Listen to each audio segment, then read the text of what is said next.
A very good afternoon and welcome back here to the AA Northwest Region Baseball Championship Tournament going on here in Gillette, Wyoming, as we welcome you to the Big Game Properties pregame show. I'm Dan Hubbard. Aaron Poling will join us here in just a minute. As we move to the afternoon games here today and jump back into the winners bracket to teams that were winners last night. We'll have two games coming up for you here this afternoon. As we'll take a timeout, we'll come back and we'll continue on this abbreviated pregame show. Coming up right after this, you're listening to the AA Northwest Baseball Tournament brought to you by Signature Real Estate Group here in Gillette on mylocalradio.com. Buying or selling is a simple process if you're working with the right real estate agent. This is Bobby Dalzall, broker with Big Country Properties. We have agents serving both Lincoln and Uintah counties that can assist you with all of your real estate needs. We are the top listing and selling brokerage in the Bridger Valley and strive to be honest, hardworking, and thorough. Whether buying or selling, we make it happen. Call us today at Big Country Properties, 307-782-3556. Get back to feeling your best with Evanston Regional Hospital Physical Therapy. If you find yourself struggling with pain or limited mobility in your everyday life, your recovery starts here. With a personalized treatment plan just for you, our experienced physical therapists will help you every step of the way to reach your goals and get back to doing what you love. Call us today to schedule an appointment. Evanston Regional Hospital, helping you get your life back. The perfect mix of different ingredients can create the most delicious creation. Successful people have the ability to bring many different individuals together who work, collaborate, show kindness, use problem-solving skills, and include each individual's talents and gifts to create new inventions, compose beautiful music, and find ways to make the world a better place. At Uintah County School District Number 1, we work together every day to promote student success. Uintah County School District Number 1, Pathway to Excellence.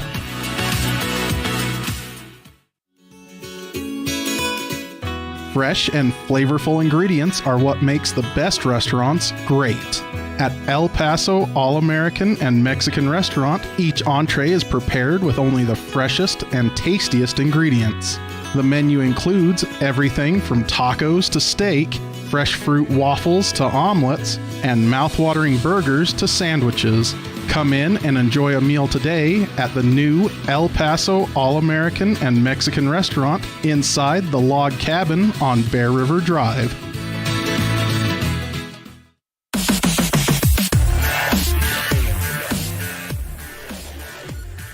And welcome back to the Big Properties pregame show. This time for the scene set brought to you by El Paso All-American Mexican Restaurant. As Aaron Poling joins me here, Aaron, we move into the winners bracket now, and we see the first two teams that played yesterday in Cheyenne and in Pocatello squaring off in this game. As Cheyenne had one of the better games last night. They scored 7 runs in beating Hella last night, 7-1. Yeah, they were the tournament high in runs until the last game before Lakeside Recovery put up 13 in 5 innings last game. They were the tournament high, but for this post-6 team, it's definitely pitching, and for Pocatello as well. Both teams are going to go as far as their pitching takes them, and we're going to see an exciting matchup. More on that later. Pocatello won their game 2-0. We'll come back. We'll have the starting lineups in the first pitch coming up right after this. This is the AA Northwest Regional Baseball Championship brought to you by Signature Real Estate Group here in Gillette on mylocalradio.com.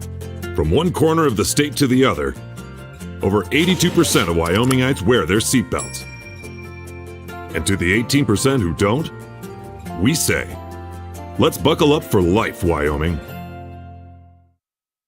Napa know-how isn't just for guys like this. Power tools. Every driver deserves quality parts. Practical and cool. So you can do it yourself with Napa Auto Parts or get it done for you at a Napa Auto Care Center. Which means Napa know-how is for you, karaoke car lady. And never popped a hood guy. I can pop a hood. You too, Mr. Park a mile away. Oh yeah. Do it yourself or have it done for you. That's Napa know-how. Napa know-how. Covalos, your one-stop farm and auto shop. Helping young people grow into productive adults is like putting a puzzle together. Each aspect of life is equal to one puzzle piece. Restful sleep, a healthy breakfast, a positive experience at home before school sets the tone for the whole day. Positive student interaction with teachers, district staff, coaches, and peers all add to the puzzle. At Uinta County School District Number 6, we work hard to make each puzzle piece meaningful and powerful for every student. By working together, we can help every student grow into a masterpiece. It's a great day to be an Eagle. Hey there, I'm Jake Major, your local Medicare and insurance benefits advisor for the Bullock Agency of Wyoming. With over 25 years of experience protecting families in rural America, we understand the importance of having affordable insurance coverage. Whether you're searching for extra coverage or looking to understand and switch your Medicare options, I can help you find a range of top-rated insurance companies and tailor-made packages based on your needs. Call me, Jake Major, today at 307-209-4685 and let's discuss your insurance options. We're the Bullock Agency of Wyoming when benefits matter.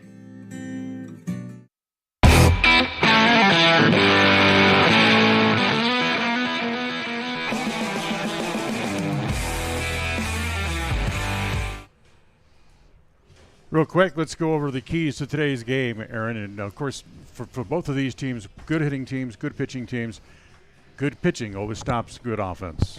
Yeah, absolutely. It's going to be the team that's going to win this game is the team that grinds out their at-bats because both teams are sending a stud to the mound in Bradley Fieser and Jason Jones. So whatever team can grind out their at-bats and put together and string them together, too, that's going to be important is actually stringing together those at-bats, as that is going to be the key to the game for both of these teams. And it's time now for the starting lineups for today's game as well. And the starting lineups in this contest are brought to you by Varsity Inc., where we are on your team. The Pocatello running, the Roadrunners are on our home team. So let's start with the starting lineup for the Cheyenne Sixers. So leading off for the Sixers is the third baseman, Mason Tafoya. Shortstop, Coulter McAnally will bat second. Batting third and playing left field, Julian Romero. Corey Williams will bat in the cleanup spot, plays right field. Hayden Swain, the 2023 AA State Tournament MVP from Wyoming, will bat fifth. Caden Anderson does the catching duties, batting sixth. Landon McAnally will DH, batting seventh. Nolan Horton will play center field and bat eighth. And rounding out the starting lineup for Cheyenne, Cade Coates will bat ninth, playing second base. And the Pocatello Roadrunners got here with a win yesterday as well. Close game, 2-0, and they'll line up this way here this afternoon. Leading off, shortstop Jace Vaughn, batting second baseman Luke Davis. In the three-hole, DH Martin Serrano, batting fourth and doing the catching duties, Gunnar Wilhelm. The center fielder McCaden Evans will bat fifth. J.D. Gunderson will bat sixth, playing third. Caden Knowles will play first base, batting seventh. Alex Wynn will play right field, batting eighth. And to round out the lineup, Brody Birch will play left field and bat ninth. Starting pitcher today for the for Cheyenne is Jason Jones. We'll talk about him coming up when they come out in the bottom of the first inning. And Bradley Fieser is the starting lineup for Cheyenne. And Jason Jones is the starting pitcher today for Pocatello, who does not actually live in the Pocatello area. He lives about 25 miles to the south in a little town called Ammon and goes to Marsh Valley High School. But he'll be the starting lineup today, and the starting pitcher in a very big game here against Cheyenne as we're ready to go. The second game coming up in this afternoon session, the other winners bracket game, will feature Rocky Mountain against the host team Gillette. And that'll come up about 30 minutes after this one's done here today.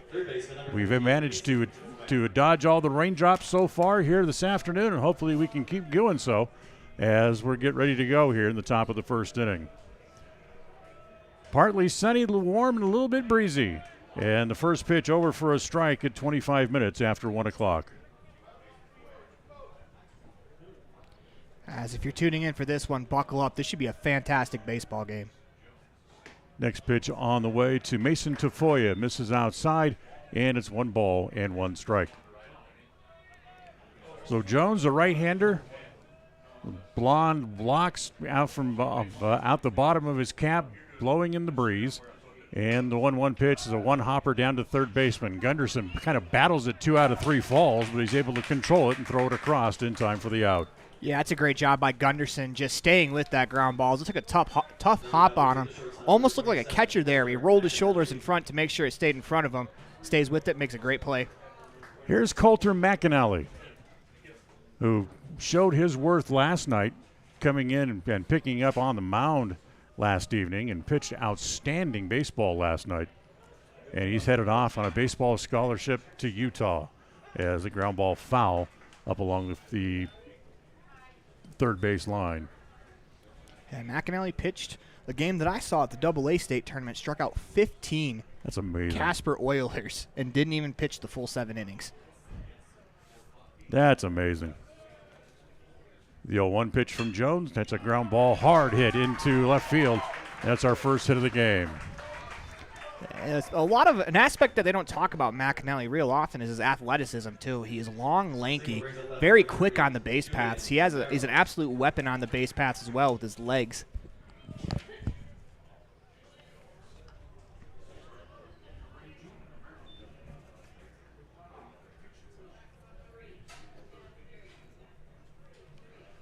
So here is Julian Romero. He's in left field today. As Jones out of the stretch, holding, now comes home. First ball swinging, Romero slices it toward left field. Over comes the left fielder, Birch, to put that away, and there's 2 outs here in the top of the first. Back to McAnally, not only is he a great baseball player, he was part of the 4A state champs in Wyoming in basketball. It was Cheyenne East, as he is just a great athlete. Absolutely. I lost my paper like that. You have 2 of those? No? Okay. I can take that one. So there's 2 outs. And here is Corey Williams. He's over the right fielder. Again, with 2 outs, you got to keep an eye on McAnally over at first base. And the first pitch is down low. That's knocked down by the catcher, Wilhelm. And it's 1 ball and no strikes. Our umpires in the game here this afternoon, Josh Hinwood is behind home plate. Aldo Mora over at first. And Phil Schuler is over at third. As that next pitch is on the outside corners, Jones kind of ran it away from him, and it's 1 ball and 1 strike. Pocatello High School during the regular high school season won the 4A state championship, but Jones, as we mentioned, not part of that team. He played for a team that was 2 divisions lower, and for Marsh Valley, as still had a pretty good year over there as they go to first base to chase McAnally back. Jones back up on top, looks over at first. Holding, still holding, trying to take the spring out of McAnally's legs, who's running as that ball's looped into left field. That's going to be in for a hit. Over to get it is Bush, get it back in. The throw to third is in time. So they gunned down McAnally, trying to go from first to third. No runs, 2 hits, and no one left in the inning. As McAnally out trying to go to third. No score after a half inning. We'll go to the bottom of the first. This is the AA Northwest Region Baseball Championship, brought to you by Signature Real Estate Group on mylocalradio.com.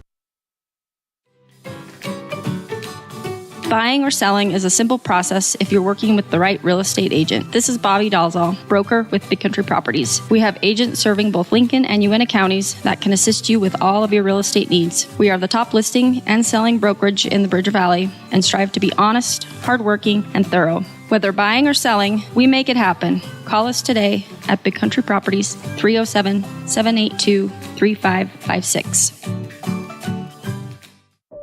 At YHI, we're with you is more than just 3 simple words. It encompasses the principles we live by to serve our members and local communities. So if you're looking to keep your banking relationships local with a partner who will always be there for you, look to us. We're YHI. We're Wyoming. We're with you. Visit yhi.org to learn how you can be a part of something bigger today.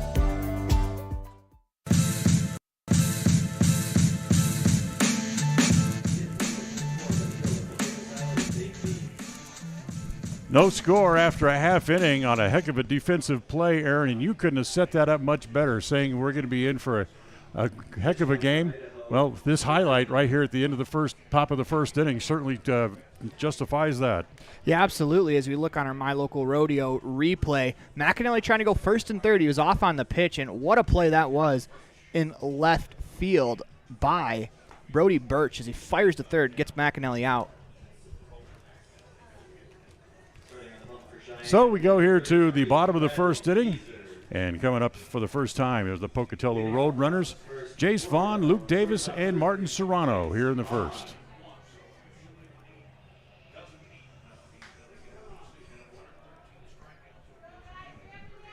So here's Bradley Feaser, Double-A Pitcher of the Year a couple of years. And coming off another great year and leading his team. Big right-hander comes home, and the first pitch misses outside, ball one. So Jace Vaughn, as we talked a little bit about yesterday, he's headed off to Mesa Community College to play as a pitch fouled away, and it's 1-1 strike. The thing about this Pocatello team, the regular high school team, they make an annual pilgrimage down during the holiday time and play baseball games down in the Phoenix area where it's nice and warm. They can still get outside. As the 1-1 pitch misses outside, it's 2 balls and a strike. And that certainly helps them as January and February comes and it's time to get out on the field. They hit the ground running, and it certainly shows. The 2-1 pitch is hit foul back into the screen, and it's 2 balls and 2 strikes. Yeah, certainly an advantage to get out and actually get on the field instead of practicing in the gym like most places have to do in the area. You know, those gym practices for 2 months, they get long and they drag on, and you really feel like you kind of hit a plateau. Don't really feel like you're getting much better in the gym. Feaser works out of the stretch even though there's nobody on, and the 2-2 pitch is down low. 3 balls and 2 strikes. And that really became a benefit this year with the crazy winter that everybody had. Take Preston High School, for example. Not only could they not get outside and practice, they only played 3 regular season home games by the time all the snow was off the field. And that ball's chipped along the right field line, and it's going to fall fair. So Vaughn hits one off the end of the bat and dunks it inside the first base line. And he'll reach on the single to lead off here in the bottom of the first. Just a great piece of hitting there from Vaughn. He stays within himself. Little inside-out swing on the outside corner. Just takes the pitch where it's pitched and gets himself on to lead off the game. Here's Luke Davis. Luke Davis played across the valley from Pocatello High School at one of the 3 teams in the valley at Highland High School. As he takes that pitch, and that's over for a strike as he showed bunt and pulled the bat back a little bit, but it cost him a strike for the privilege, and it's 0-1. But Davis, like many guys on this team, he's headed off to play ball at the next level. Again, Davis shows bunt, and they'll go back to first base. And Vaughn back to the bag. Tafoya, the third baseman, charged in so far, expecting a bunt. He was about 40 feet from Davis. And you play like that, then he becomes subject to the old butcher boy play. Like this, he pulls back, and if the pitch was a strike, he would have taken a swing at it. Yeah, he is a lot tougher than me, as I saw him charge in the first time, and I kind of winced. Doesn't seem bothered by the fact he's only playing 40 feet away from the hitter.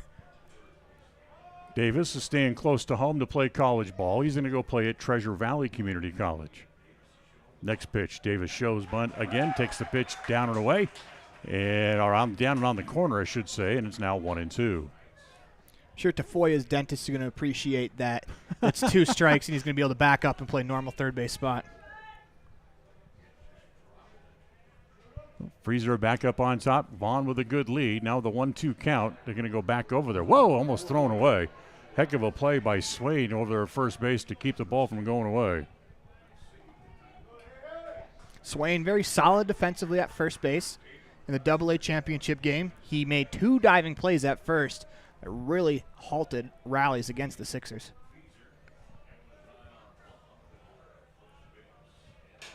Feaser ready again. Again looks back over at Vaughn. Not running as the breaking ball misses outside, and it's 2-2. Nobody out here in the bottom of the first. We're scoreless. That breaking ball is really the pitch for Feezer that kind of puts him over the top. When he can control that breaking ball with pinpoint accuracy, he is a tough at-bat. Davis waiting. Even count in the 2-2 pitch. Takes. Strike 3 called. Looked like it was going to be up in the zone a little bit, but the home plate umpire bangs it in there, and it's the called third strike for the first out. Look at it. Look at it again as it comes in there.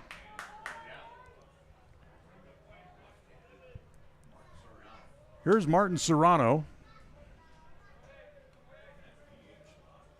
As he hit from the left side, Vaughn again away from first, pitched down right around the shoe tops of Serrano as he takes it inside for ball 1.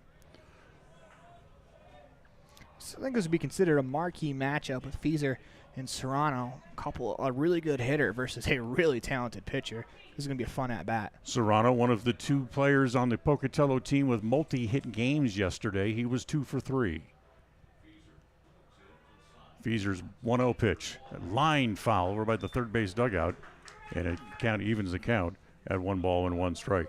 Caden Knowles, who hits farther down in the lineup, was the other guy who had multi-hits in the game yesterday for Pocatello as well. The ball just seems to explode off of his bat differently. You know, you see someone swing, hit a line drive, and you're like, oh, that's a nice line drive. The ball off of his bat grabs your attention. 1-1 pitch. On the corner for a called strike, and it's 1-2. You know, we talk about all the different guys from Pocatello who are going to, because they have done so much, where they're going to go off and play college ball.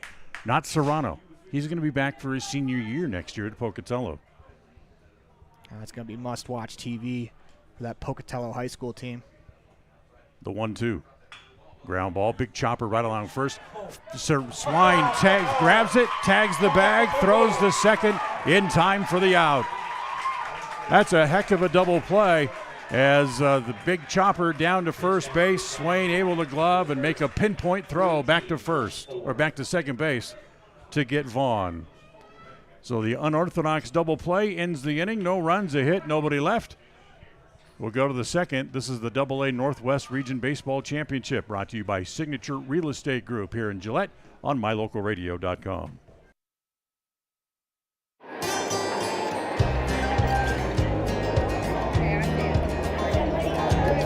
I buckle up because there's been too many fatalities around our house where somebody would have survived if they'd been wearing their seatbelt. I definitely wear my seatbelt to keep him safe. I wear it just for safety. I buckle up because my mom makes me. I buckle up to set a good example for my kids and to make sure they stay safe. Getting home safe to my family. I buckle up because it keeps me safe. Go Pokes, buckle up! Buckle up for life, Wyoming.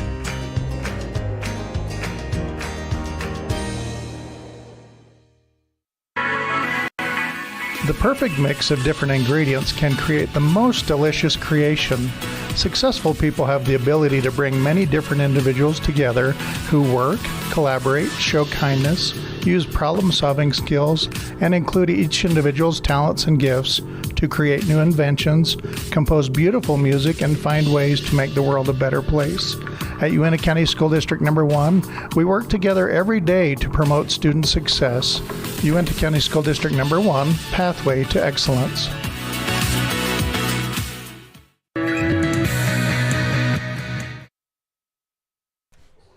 Well, we'll move along here at the second inning. Scoreless, but I tell you, it's an interesting first inning. A couple of real good defensive plays, one by each side, including the batter right now. Here's Hayden Swain, the first baseman, who fielded the ground ball and turned it into a double play, hitting from the right side, and takes the first pitch, a breaking ball from Jones on the corner for a strike, and it's 0-1. Jones ready again. The right-hander's 0-1 offering. Another good pitch. Drops that on the outside edge, and it's 0-2. Looks like the off-speed pitch there kind of froze Swain at the plate. So it looked like it was pretty center cut. A lot of respect by the outfielders in this game, playing deep but pretty much straight away. And that ball sprayed foul off the first base side, and it stays at no balls and 2 strikes. A lot of power for Hayden Swain. That 400 marker straightaway center field is not exactly out of the question for Swain. Jones with a new ball. Says yes to Wilhelm. Now rocks and comes home, and once again the 0-2 pitch. Popped up, that'll go foul back over our heads, and it stays again at no balls and 2 strikes.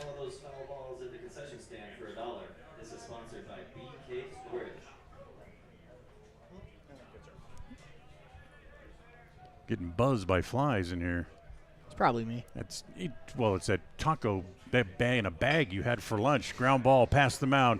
Vaughn has it near the bag, throws to first in time for the out. It's a nice play there at short by Vaughn. Just makes it look very routine. Slides over 2 steps to his left. Fields, crow hops, fires. It's a very smooth out, number 1. And how many times have you seen pitchers when the ball's coming back at them, they want to try to throw a glove or their bare hand up there to try to make the play themselves, and Jones just very calmly let the ball go by and leave it for the guys who get paid to do that. As the ball sliced down the right field line by Anderson into foul ground, it'll drop foul as Wynn will have to chase it over into the corner. I mean, it's just human nature to want to reach up and grab the ball and make the play yourself. I mean, they're all competitors out there, and you feel like if you can take care of it yourself, why not do that? But that is the right play, as you mentioned, letting it go by. There's Caden Anderson. 0-1 the count on Caden. The 0-1 pitch. Breaking ball in the inside half. Good pitch. And it's 0-2. Anderson, 1 for 3 in the game yesterday, scored a run. And Jones's 0-2 offering. Swung on and missed. Records his first strikeout of the day, and there's 2 outs here in the top of the second. Goes to the fastball above the zone, gets the chase. As talk about that fastball, it's real hard to lay off of the higher up in the zone it is. It looks so much better when it's around your shoulders, but it's so much harder to hit. So here's Landon McAnally, the designated hitter today, who did not appear in the game yesterday, as he takes the first pitch outside, ball 1. Little bit of breeze blowing from the right field corner out toward left center field. As that ball is hit in the air along the line, Wind went back. Now he's got to come over, crosses into foul ground, and makes the catch for the out. And Jones puts the side out in order, 1-2-3. We'll go to the bottom of the second. We're scoreless. This is the AA Northwest Region Baseball Championship, brought to you by Signature Real Estate Group here in Gillette on MyLocalRadio.com. At the Evanston Walmart, you'll find all the tools students need to succeed. Our team is committed to providing quality products and an excellent shopping experience. Stop in today. 125 North 2nd Street, Evanston. Walmart. Save money, live better. From one corner of the state to the other, over 82% of Wyomingites wear their seatbelts. And to the 18% who don't, we say, let's buckle up for life, Wyoming.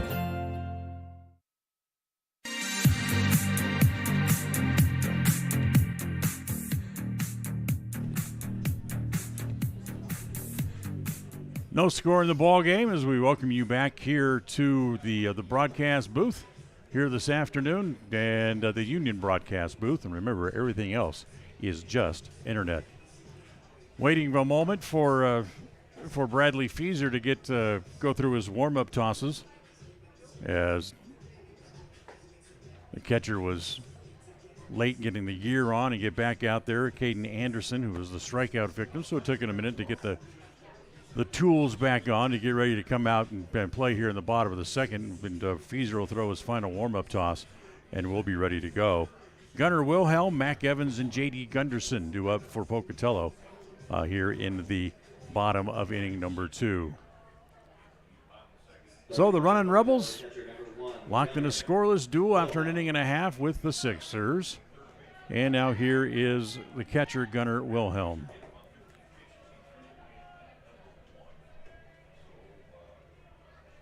Fieser, it's become such commonplace anymore for guys to work out of the stretch even though there's nobody on base, and the first pitch is a fastball that's swung on and missed. Part of that is because there's so much emphasis putting on having repeatable mechanics. And the 0-1 is hit foul, and it's no balls and 2 strikes. So from going from a windup to all of a sudden pitching out of a stretch, if you're not used to doing it or not programmed to doing it, it's you're having to change your mechanics in the middle of the game, and a lot of guys can't make that adjustment anymore. Here's the 0-2. Curveball misses down low, and it's 1 ball and 2 strikes. I've always preferred for kids to learn out of the stretch and then go to the windup later after they've got their mechanics down really well as a young kid, then go to the windup just because you need the stretch once you hit the big field. The 1-2. And misses down and away, and the count evens at 2 balls and 2 strikes on Gunnar Wilhelm. It's a couple of really good takes there from Wilhelm. His curveballs did not miss by much there. Wilhelm was 1 for 2 yesterday with a run batted in. Whereas Pocatello only scored 2 runs yesterday and made it stand up in a 2-0 win. The 2-2. Big chopper toward third. Tafoya backs up to get a hop, straightens, throws, and gets him. A couple of plays over at third base where we've seen the third baseman play the hop, and Tafoya kind of making fun of himself there on the hop as he got behind the ball, made sure to stay in front, keep it in front, and fires over for a nice 5-3 put out. Now here's McKendon Evans, who prefers to be just simply called Mac, so Mac it is. Fees are ready, comes home, first pitch, fastball over for a strike. When you start talking about pitchers for Pocatello and putting them in an order, 1, 2, 3, maybe 4, well, you start pretty much, in my book, with Evans. He's about their best arm and best pitcher they have. As that pitch is over for a strike again, and it's 0-2. Kind of shows the confidence they have in Jones running him out against post 6 here, as this is a very, very solid team, and I think maybe a preview of the finals. Well, when you look at what they ran out there yesterday, the 0-2 pitch is hit foul. Whoop, that's off the hand of the catcher Anderson, as the umpire, being the good umpire that he is, Josh Henwood, walks out to give a ball to Fieser. That gives Anderson just a moment to get the bees out of his hand. And now he'll settle back into the crouch. We start looking at what Brody Birch did yesterday. He went 6 innings, struck out 5, and allowed 2 hits. And to think that Mac could go out and do the exact same thing, if not better, used in Game 3 coming up tomorrow, as the 0-2 pitch floats outside, and it's 1-2. Yeah, it's a great problem to have as a coach trying to determine between the 2 pitchers which one is run out on a single day. The 1-2 on the way. Breaking pitch, called strike 3. Boy, it took him a second to pull the trigger, but the home plate umpire rings him up. Second strikeout for Fieser. Both looking on that breaking ball in the outer third. Or excuse me, that one was on the outer third. As the breaking ball for Fieser looks like it is working today. So 2 outs, and here's the third baseman, J.D. Gunderson. First pitch to J.D., hit in the air, right around home plate. The catcher, Anderson, throws the mask away, makes the catch, and just like his opponent, Fieser sets the side down in order in the second inning as well. Still no score, as we'll go to the third after 2 here this afternoon. It's no score between Pocatello and Cheyenne. This is the AA Northwest Region Baseball Championship, brought to you by Signature Real Estate Group here in Gillette on MyLocalRadio.com. The best trips away from home always come when you know you're among friends. This is Coulter Patterson, General Manager at the Come On In Hotel and Suites in Casper, Wyoming. I invite you to stay with us every time you're here. We've got the absolute best staff. Lots of our team members have been working together for years, and we feel like we're a happy family. I guarantee you'll feel that when you come stay with us. We're always glad that you choose the Come On In, and we'll do everything to make your stay comfortable and relaxing. The Come On In Hotel and Suites is the best place to stay because we have the best staff in Casper. Come on in today. Trust, hard work, and experience is what you'll find at Brian's Muffler Shop in Evanston. Quality work at a great price. Brian's Muffler is the perfect fit for oil changes, stock and performance mufflers, and Anderson hitches and accessories. Call Brian's Muffler today, 789-7021.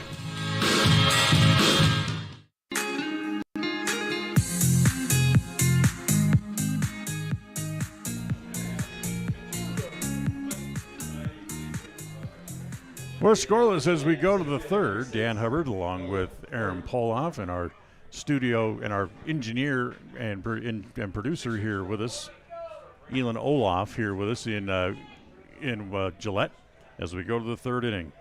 Nolan Horton, Cade Coates, and then Mason Tafoya due up here for Gillette as a first pitch over for a strike. And 2 innings into this one, and we've seen almost anything that you could want in a game. Base hits, great defense, great pitching. The 0-1 hit foul off the first base side. Once again, Jones jumps out in front of a man. No balls and 2 strikes. Comes into this inning with only 19 pitches thrown through 2 full innings. Very efficient.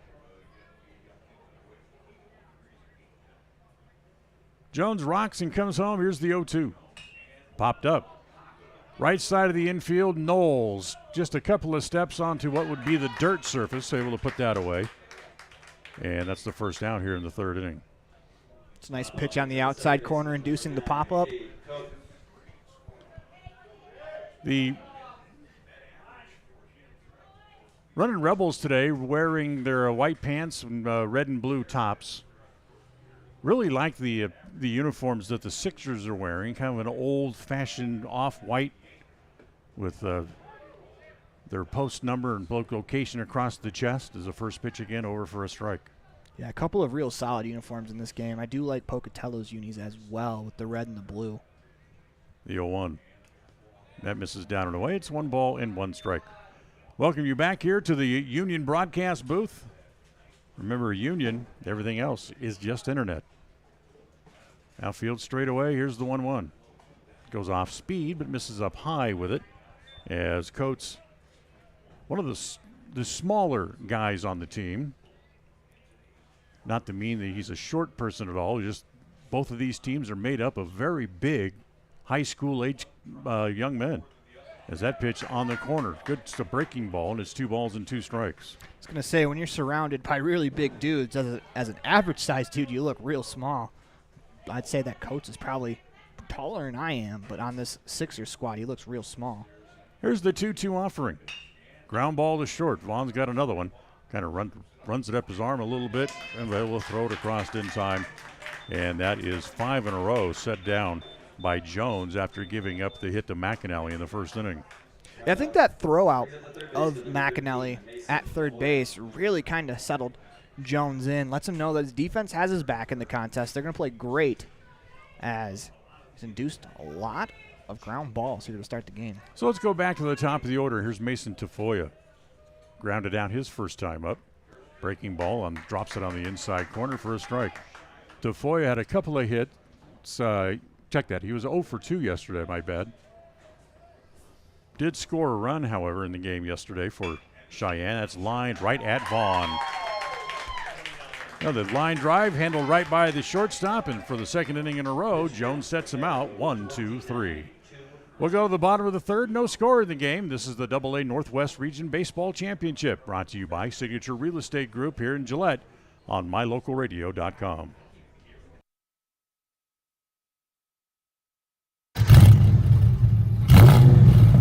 I'm Kendall Roberts with the Wyoming Seatbelt Coalition.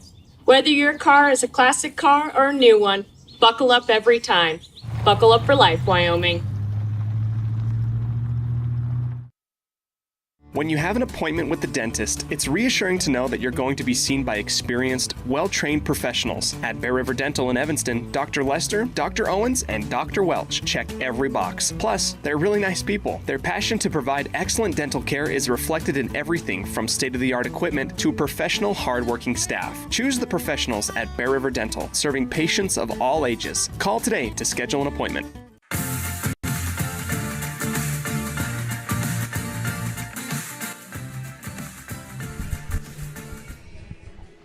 Well, no scores. We go to the bottom of the 3rd, and for Pocatello, it'll be the bottom 3rd of the order due up.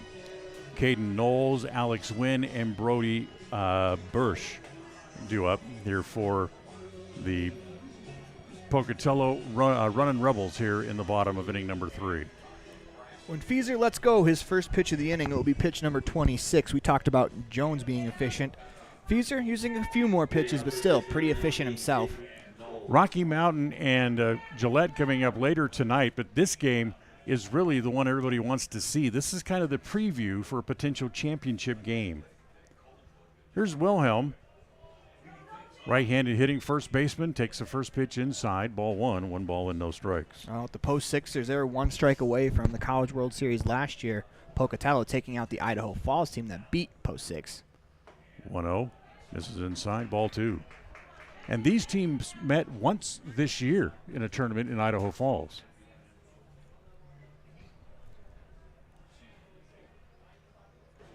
Here comes the 2-0 pitch on the way.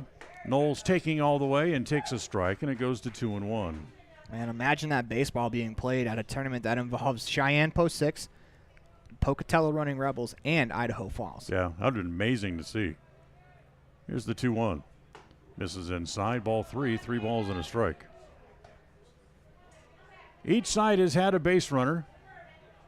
And not able to do anything with it. We have guys thrown out on the base paths in the first inning. Here comes the 3-1 from Feeser. Misses inside. Knowles draws a walk to lead off here in the bottom of the third inning. That's a great at-bat to start the inning. We've talked about leadoff walks being poison for pitching staffs. They will certainly take a manager or a pitching coach and turn them gray prematurely. Here's Alex Wynn. As he waiting, shows bunt, gets it down, good bunt. Up to get it is Tafoya. He'll field, throw over to first, and the sacrifice works. It's a great sacrifice bunt there. Great play by Tafoya as well. Just good baseball all around as the sacrifice bunt moves the runner into scoring position with 1 out. The Pocatello teams, at whatever level they're playing at, they are fundamentally sound and will play fundamental baseball, like just moving a man up and get him into scoring position. So the number 9 hitter is yesterday's starting pitcher, Brody Birch. He'll hit from the left side, and the first pitch from Tafoya, big over-the-top breaking pitch is low, ball 1. We talked about Birch yesterday, and what a unique story he is. That is, as good as a baseball player he is, he's going to college as a distance runner. He's going to go to Idaho State, and he's going to run the 800 meters there. As that ball hit foul off the third base side, and it's 1-1. But he's also run 1,500 meters and 3,000 meters for Pocatello in high school. And the state finals, not only for the baseball but for the track and field competition, were held on the same weekend. And he had to find ways to run back and forth across the Boise Valley to get back and forth to the 2 locations he needed to be. The 1-1. Missed outside. Well, Dan, from what you told me, it sounds like you could probably literally run across the valley and get there in time. But from what I know about track, that 800-meter race, going to college to run that's a tough race. It's either sprint a full lap, jog a lap, or jog a lap, sprint a full lap. It's a real tough one. Here's the 2-1. Hit foul again off the third base side, and the count evens at 2s. 1 out here in the bottom of the third. Caden Knowles for Pocatello stands at second base, so we're scoreless. Feeser with a new ball. Stands up on top of the bump. Looks into his catcher, Anderson, to get the sign. Has the one that he wants. Sets at the belt. And he's going to go back to second base and bluff Knowles back to the bag. It's just amazing the talent that he has. He could be a number 1 starter on just about any team in the state or even in this tournament with the talent he has on a baseball field. The 2-2. Swing on and missed. Swang through the curveball. That's the second out. It's a real nasty breaking ball there from to Birch from Feeser as that ball is barreling in towards the back foot of Birch. It's real hard to lay off of. So with 2 outs, to go back to the top of the order, and here's Jace Vaughn.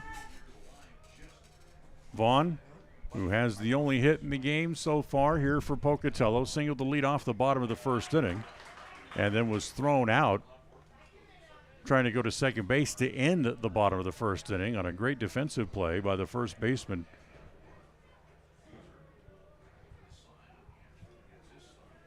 Feeser ready again, looks back at second base and comes home with the 0-1. Breaking ball, that's on the corner again, 0-2. Way ahead for Feeser. This is probably the most fun count for a pitcher, as you really have everything at your disposal. You go after him and you just tantalize him with something. Over the top curveball, Devon rolls it into left field.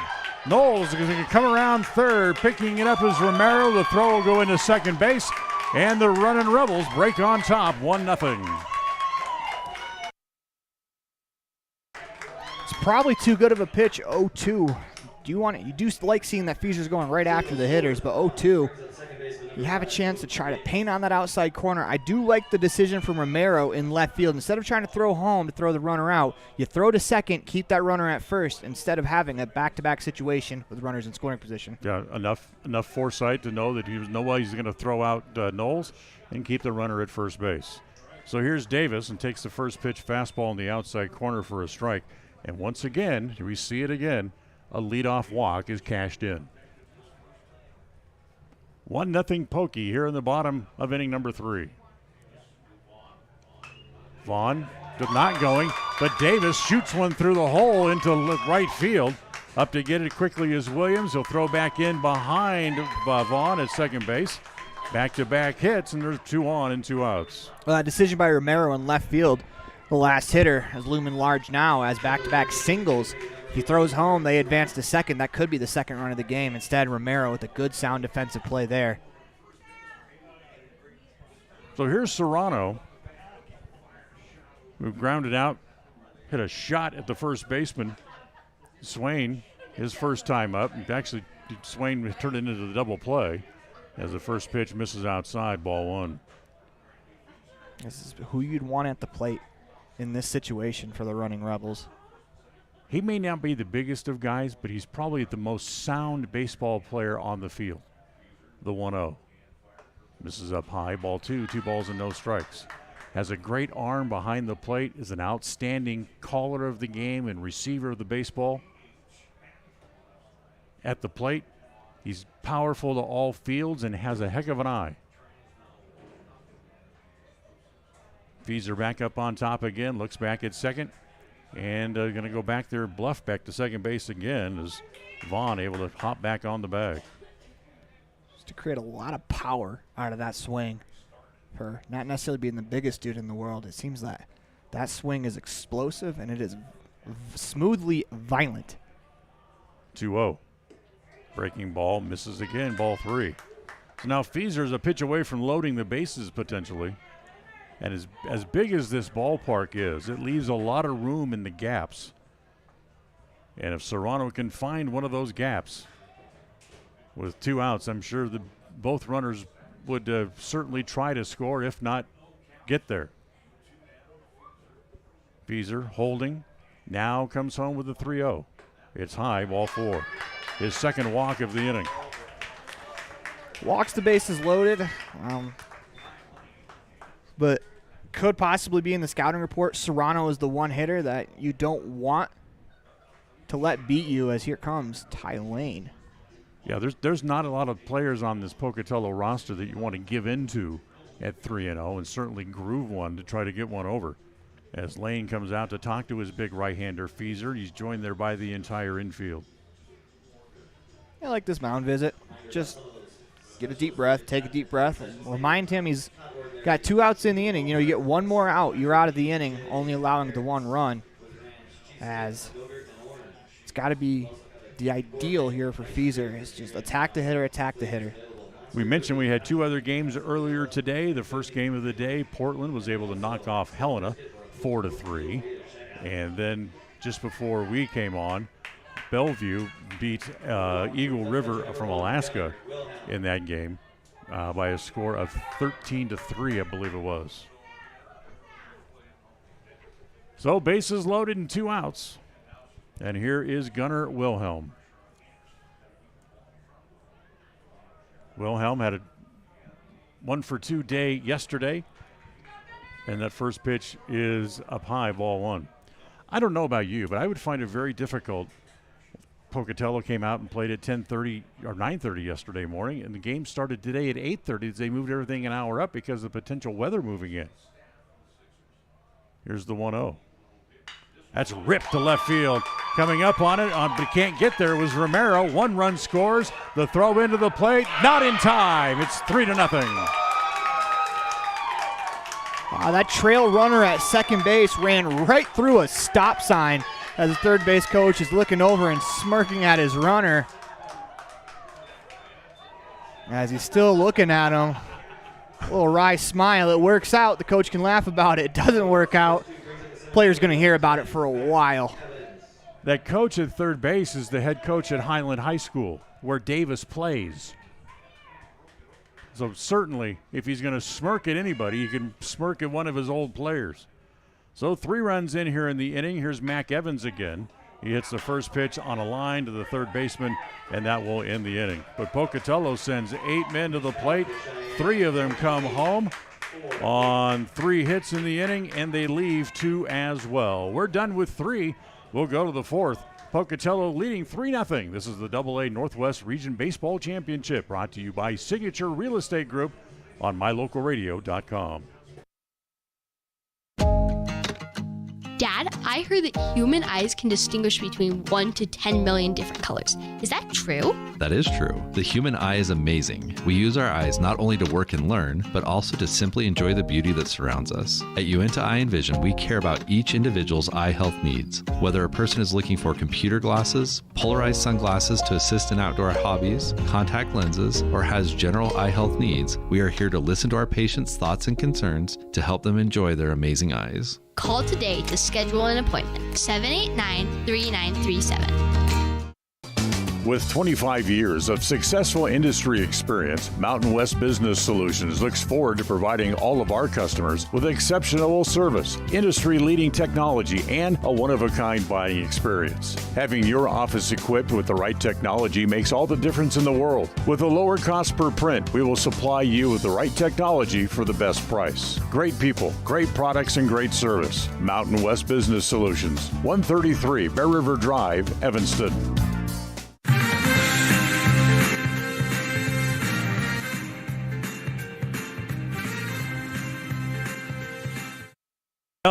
Well, the Roadrunners post a crooked number in the bottom of the 3rd inning. They lead 3-0 as we go here to the 4th. 3 runs, 4 hits for Pocatello. No runs, 2 hits for Cheyenne. Neither side has committed a miscue. As we go here to the 4th, it's McAnally, Romero, and Williams due up here for the post-Sixers. You know, that McAnally being thrown out at 3rd in the 1st inning kind of really set the tone for the game, as both teams have been super aggressive on the base paths. McAnally's going to bunt. Gets it back toward Jones at the mound. He's got to hurry. Throw to first. He is in time for the out. I hope University of Utah is not watching, because that slide did not look very good. I hope he's all right. He gets up and walks off. That slide almost looked more like a barrel roll over there at first base. Yeah, first base coach is going to talk to him. Oh, that's the danger of sliding head first. You don't get there any quicker, and certainly, to me, if you ask me at first base, just run through the bag. As here is Romero, takes a first pitch over for a strike. Go ahead. You love the effort, though. Like, the kid sliding into first base is doing it because he's going all out, trying to show max effort. But I do 100% agree with you. It's safer and faster to run through the bag. Romero, who's drawn the collar so far here in the tournament, 0 for 3 yesterday and made out in his first time here today. 1 ball, 1 strike. Jones, who sets in the middle of the rubber, rocks and comes home with a 1-1. Sliced foul off the third base side. It's now 1-2. But the idea to bunt for McAnally, I do like that, is he is one of their power threats. He could beat you at the home run. And trying to use his athleticism there to get on base and try to cause some havoc on the base paths. Jones ahead in the count. 1 ball and 2 strikes. Rocks, and here he comes. Probably his first waste pitch he's thrown of the day, as he left that one well outside, but Romero would not bite. Very efficient so far. Yeah, they both have been, really. As Romero turns on one, hits it toward the gap. Chasing the ball is Wynn. Back near the wall. It's going to one-hop the fence. Romero will chug into second base with a 1-out double. Well, that's a good way to take the collar off, is to explode on a pitch and a 2-2 count into the right center field gap for an extra base hit. That's their 3rd hit. And with a runner in scoring position, it'll bring up the right fielder Corey Williams, who singled in his in the first inning. Singled to left, but that's when Birch came up throwing and threw Al McAnally trying to go from first to third. Opportunity here for Cheyenne. Don't need all three back in this inning, but to put one up on the board and respond be huge for the momentum. First pitch to Williams. Breaking ball misses inside. Ball one. 1 ball and no strikes. Game number 3 of the day. Still another one to follow us. They talked about the threat of weather, and you can start to see some of the storm clouds starting to gather just a little bit. The 1-0. That's over for a strike, and it's 1-1. Right now, they just kind of look like big puffies off in the distance, but they got some moisture in them. This game originally scheduled for 4 p.m., but moved up due to that pending inclement weather. Trying to get everything in before the weather really settles in tonight.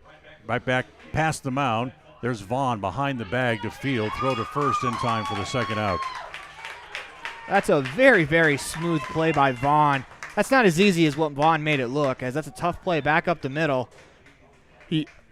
Fields fires over to first, as that's a smooth out number 2 right there. Yeah, and you have to cover so much ground to be able to do that. I mean, he's feeling that ball. That's a comebacker to Jones, and he got his feet twisted up under him, couldn't make the play, but didn't touch the ball at all, and it got all the way to Vaughn behind the bag. So with 2 outs and a runner at third, here is Swain, and the first pitch is hit foul. It's been some real solid defensive play here. Not even or just 3+ innings into this game. Both defenses are playing fantastic baseball. Swain knows about those ground balls hit at the vacuum cleaner at shortstop for Pocatello. That's what he did his first time up. As the next pitch misses outside, and it's a ball and a strike. Outfield pretty much straight away. Wynn maybe just squeezing the right field line just a little bit. The 1-1. Breaking ball drops it over for a strike, and it's now 1-2. It's a very, very good 1-1 pitch. Throw a wrinkle in there. Steal a strike from Swain. Now you're way ahead. The thing about Jones is he disguises it so well, and then it's just such a late break, and it just drops it right over the heart of the plate. Here's the 1-2. Goes back to that curve a little bit harder this time, but it stays high, and it's 2-2. Well, Swain kind of lunged up at that pitch. It looked like it was originally high, but Swain lunging up made it look even better. 2-2 pitch. Hit in the air, left field.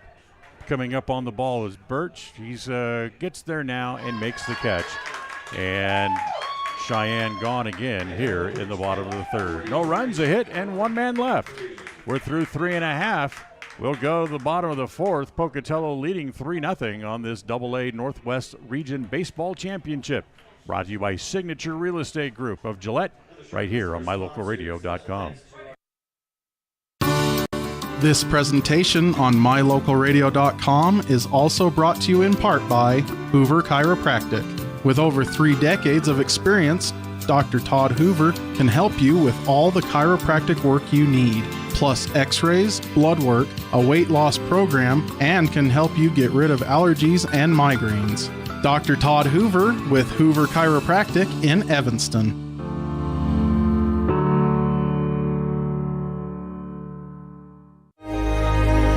Risk takers, adventure seekers, optimists, authentic people with the fire in their belly and greatness in their hearts.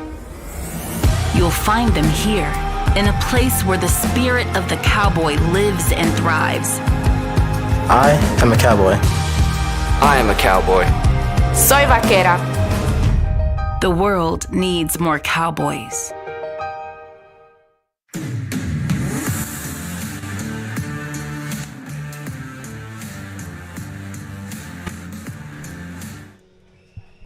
Bottom 4, just about halfway point of this one. Pocatello leading 3-0. And here as we go to the bottom of the 4th inning, it's J.D. Gunderson, Caden Knowles, and Alex Wynn. Gunderson is the only man in the Runnin' Rebels lineup, I should say, who did not hit in the bottom of the 3rd inning when they scored their 3 runs. They sent 8 men to the plate. And Gunderson was the only man left sitting on the bench. As the first pitch here from Feeser is inside, ball 1. Feeser looking to bounce back after giving up 3 last inning. This first batter is going to be real important to bouncing back. The 1-0. That's over for a strike, and the count evens at 1-1. Seems to be Feeser's bread and butter is that fastball on the outside corner at the knees. Feeser ready again. The 1-1 pitch is Gunderson turns on one and hits it into the left field corner and deep, going back, and it is gone. Gunderson takes one down the line and hits it out, and it's 4-0. What a swing on that ball as he absolutely crushes that thing. Possibly a Stewart is getting off the ball after it lands. As we go to our My Local Rodeo replay, an absolute missile off the bat of J.D. Gunderson.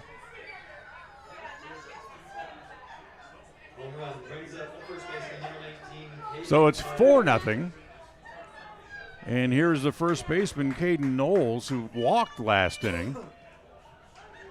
And it ended up coming around and scoring the run that got them on the board original.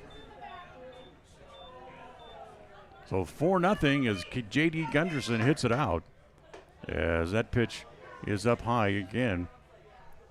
1 ball and 1 strike.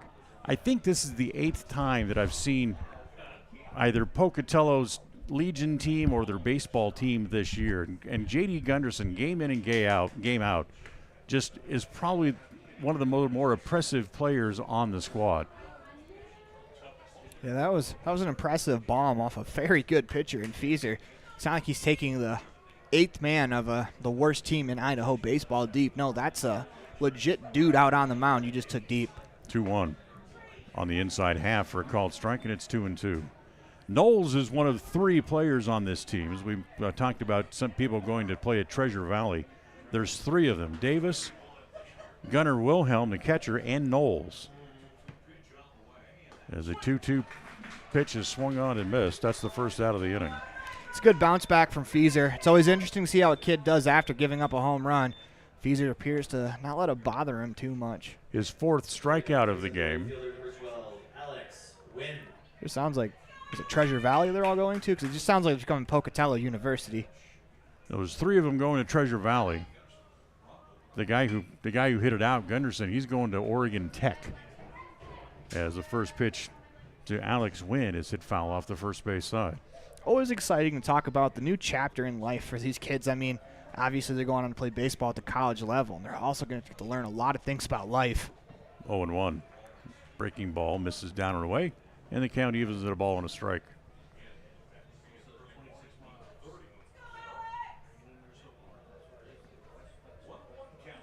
One and 1 the count. Feeser coming home as he hits foul off the first base side once again. So a ball and 2 strikes. I know you're kind of an Eastern guy, right? You grew up in the Detroit area. Yep. As a big Tiger fan, I assume you probably have a great disdain for the Yankees. Well, fouled into the glove of the catcher Anderson and held for the 3rd strike. I think that describes just about everyone that doesn't live in New York, though, in fairness. That's very true. As here comes the kid coach, and he's going to the pen. He's not going to go any further with Feeser trailing by 4 runs. So we're going to have a pitching change here as Feeser's going to come out, and we'll take a timeout. We'll come back and tell you who's coming in to pitch here for Cheyenne. We'll do all that as we continue on this game here. We'll be right back. I don't know about you, but every time I go to the grocery store, I'm filled with anxiety. Do I have enough money? Meat prices have doubled. How can I ever work on food storage when I can hardly afford food for this week? Wyoming Wild Meats in Lyman is the solution. Weekly specials are posted on Facebook. Beef, pork, chicken for one meal or a mixed order to fill the freezer. You will find quality Gosner cheese and milk products and delicious bread. Because overhead is low, the savings are passed to every customer. Wyoming Wild Meats, offering fresh domestic meats. Precision, the quality, condition, or fact of being exact and accurate. Precision is important. Scoring the next point, making the perfect shot, getting the best score. And when you think of your dentist, you want precision to be the first word that comes to mind. That's why patients are so pleased with Dr. McKay Frankum. He provides precision family dentistry at reasonable prices to every patient. Dr. McKay Frankum, call today for an appointment. Call Dr. McKay Frankum at 789-8910. It's a great time to check out the digital banking options at Trona Valley Federal Credit Union and skip the trip. Members who enroll in digital banking can make deposits remotely, check bank balances, transfer money between accounts, make loan payments, and use automatic bill pay options. You can even connect Quicken or QuickBooks to your Trona Valley digital banking accounts. Learn how digital banking with Trona Valley Federal Credit Union can make your life simpler. Stop in today. Member NCUA. Quality is the one thing that you can always count on when you do business with Ellingford Brothers in Evanston. Whether you're looking for strong, high-quality cement for construction, sand and gravel for road base, a cement trough or critter ladder for your livestock, or steel fabrication, including custom towing packages, bumpers, and other vehicle accessories, you always get high-quality products and friendly, knowledgeable service at Ellingford's. Stop in today, 199 County Road, Evanston.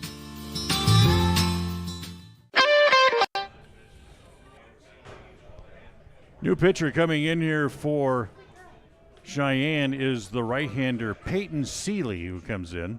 And the first man that he will face is Brody Birch. And first pitch over for a strike. Fieser threw 59 pitches, went 3 2/3, gave up 4 runs, all earned on 5 hits, walked 2 and struck out 4. As that pitch again over for a strike, and it's 0-2. I like the move. You're behind in the game. Got to think about the rest of the tournament. You're not done if you lose today. Obviously, you want to come back and win, but you still have the rest of the tournament. You can bring him back. 0-2 pitch is a curveball that's hit foul, and it's 1 ball and 2 strikes. Check that 0 ball. No, 0-2 stays. The only issue is if you bring him back and you're playing at this Pocatello team, they had a lot of really, really good at-bats against Fieser. Yes, they did. The 0-2. Half swing does not go. He runs it outside. It's 1 ball and 2 strikes.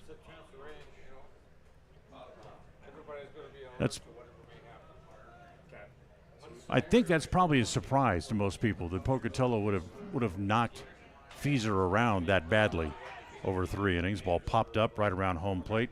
Alexander throws the mask away, makes the catch, and the inning is over, but not before Pocatello adds a run on the leadoff home run by J.D. Gunderson. We're done with 4. It's 4-0 Pocatello on this AA Northwest Region Baseball Championship. Brought to you by Signature Real Estate Group here in Gillette on MyLocalRadio.com.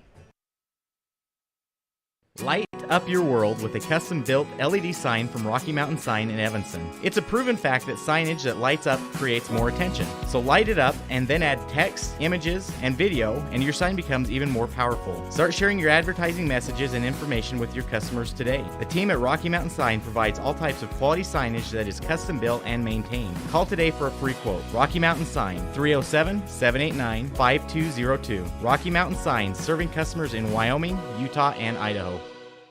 Do you want to further your education? Are you thinking of attending college? You can start now here in Evanston. Western Evanston Outreach provides students with a low-cost alternative to leaving town. Western offers a variety of degrees including nursing, BAS, and our brand new cybersecurity, also offering a variety of certificate programs that can be completed all right here in Evanston. Western Evanston Outreach, we are your local community college.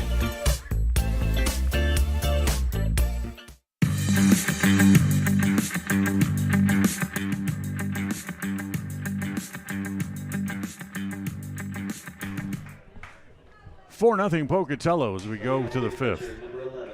As it'll be Caden Anderson, Landon McAnally, and Nolan Horton due up here for Cheyenne. Well, we mentioned the story about Yankees, and let's finish the thought here as we go here to the top of the 5th. As Jones comes home with the first pitch, as it's first ball swinging as Anderson hits it down the right field line. It's going to fall foul and out of play. Anyway, so this is probably the one day that people who don't like the Yankees maybe stop and take a step back It was on this date in 1979 that over 51,000 mourners showed up at Old Yankee Stadium to remember Thurman Munson, who had died in a plane crash a couple of days earlier. Well, like the Yankees or not, you had to respect Thurman Munson for everything he did for the game. As a breaking ball goes over above the head of Anderson as he ducks underneath it, it's a ball and a strike. Thurman Munson and Carlton Fisk, one of the great rivalries at the catcher position in baseball, as of course one was a Yankees catcher, one was a Red Sox catcher. The 1-1 rolled foul.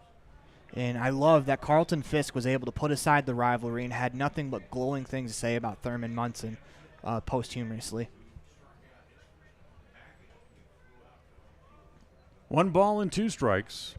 Anderson back up there from the right side. Jones says yes, rocks, and here he comes.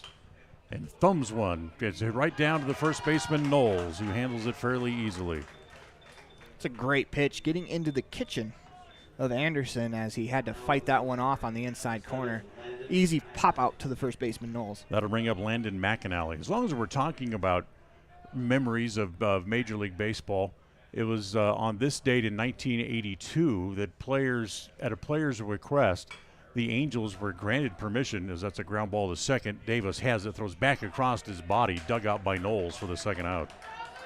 The Angels were granted permission by Major League Baseball to wear a patch commemorating the life of their former owner, Gene Autry, who had passed away. As the players had to petition Major League Baseball because back then wearing patches to remember owners wasn't necessarily allowed because he had never played the game.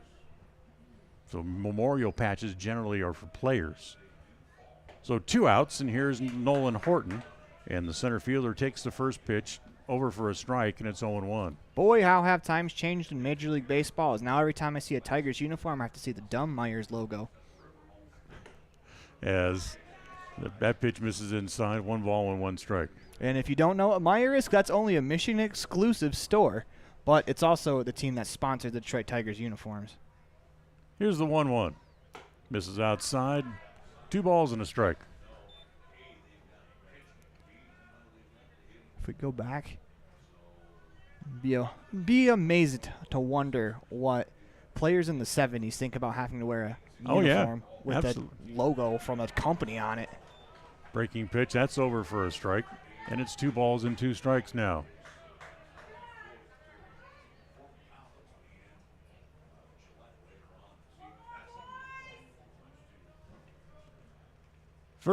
Next pitch, little roller up along third. Gunderson charges, tries to barehand, but can't. It'll be an infield hit. So if Gunderson's able to make that play, he would have legitimately done it all after he homered in the bottom of the 4th inning. If you'd have been able to throw Nolan Horton out, the center fielder, on that play, that would have been an incredible play, probably the play of the tournament. I know it's not a dive or anything, but just Horton has a lot of speed, and if you can make that play, that's one of the toughest plays on the infield. I thought you were going to say you're going to throw your hands up and go, okay, that's it. He's the best player on the team.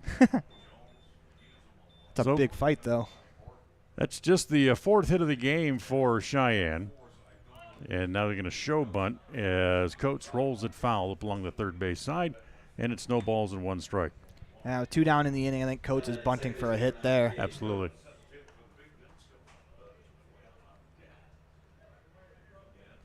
You know, I'm all for unselfish team at bats, but a sacrifice bunt with 2 outs is a little too unselfish. 0-1.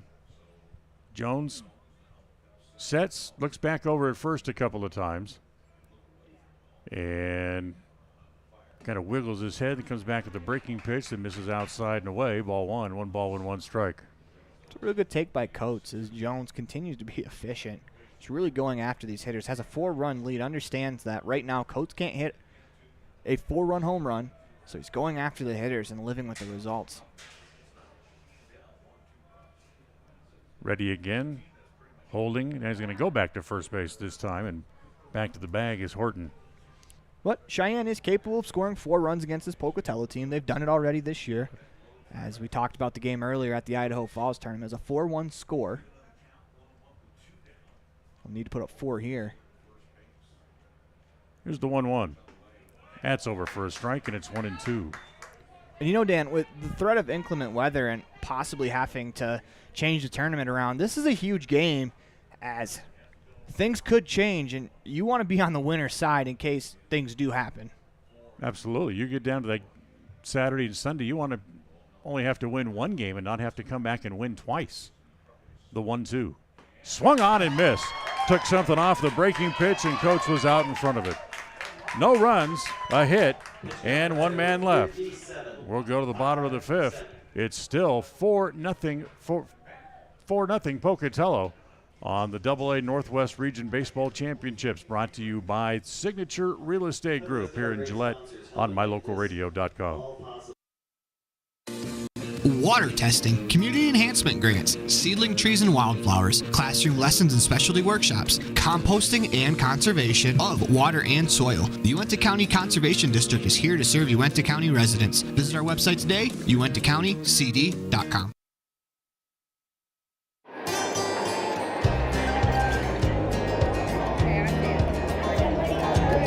I buckle up because there's been too many fatalities around our house where somebody would have survived if they'd been wearing their seatbelt. I definitely wear my seatbelt to keep him safe. I wear it just for safety. I buckle up because my mom makes me. I buckle up to set a good example for my kids and to make sure they stay safe. Getting home safe to my family. I buckle up because it keeps me safe. Go Pokes, buckle up! Buckle up for life, Wyoming.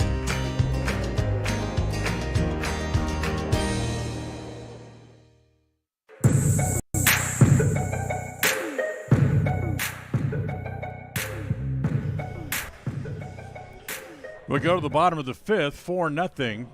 The Pocatello Running Rebels leading. And for the Rebels here in the bottom of the fifth, they'll go to the top of the order. Jace Vaughn, Luke Davis, and Martin Serrano. Vaughn, 2 for 2, singled twice, even scored a run and drove one in his last time up, and takes the first pitch outside, ball one. But all those at-bats were against Bradley Feaser. Feaser no longer in the game. As that pitch misses outside, Peyton Shelley on the mound came in to get the last out in the bottom of the fourth inning. He's fallen behind here, 2-0. In danger of falling too far behind. 2-0 pitch, up high again, ball 3. We talked about leadoff walks being poison. I've already seen it happen once in this game, where a leadoff walk will come home to score. The 3-0 pitch, as Vaughn takes it right down the middle. Vaughn's played an impressive game over at short. He's been real smooth over there, making some real tough plays look very, very easy. 3-1. Hits it toward the gap, but it's not going to breach it. It's coming up is the left fielder, as that falls in front of him, and so Vaughn has his third hit of the day. Single brings up the second baseman, number 5, Luke Davis. Sometimes you smoke a ball at the shortstop and he snags it. Sometimes you hit one off the end of the bat that seems to hang up forever and it falls in for a base hit. And that's just the glory of baseball right there. 6 hits in the game now for the Runnin Rebels.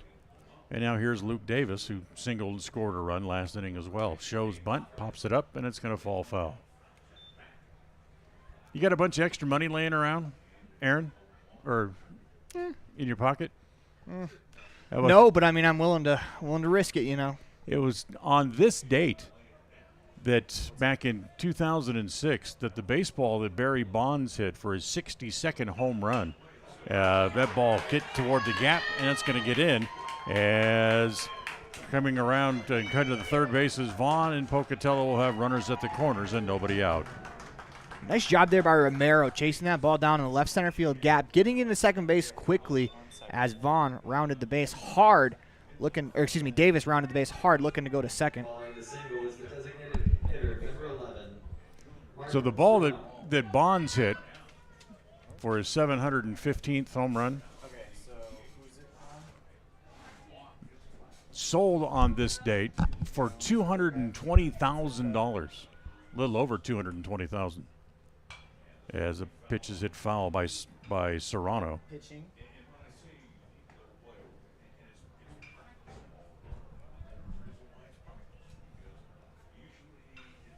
Big moment in this contest. So 0-1, Serrano climbs back in. Still looking for his first hit. He's grounded out and walked. And there goes the runner as Seeley didn't even flinch, and going down to second base without even drawing a throw is Davis as he swipes the bag. 2 runners in scoring position, nobody out. Opportunity here for Serrano, has a job to do if he can elevate something.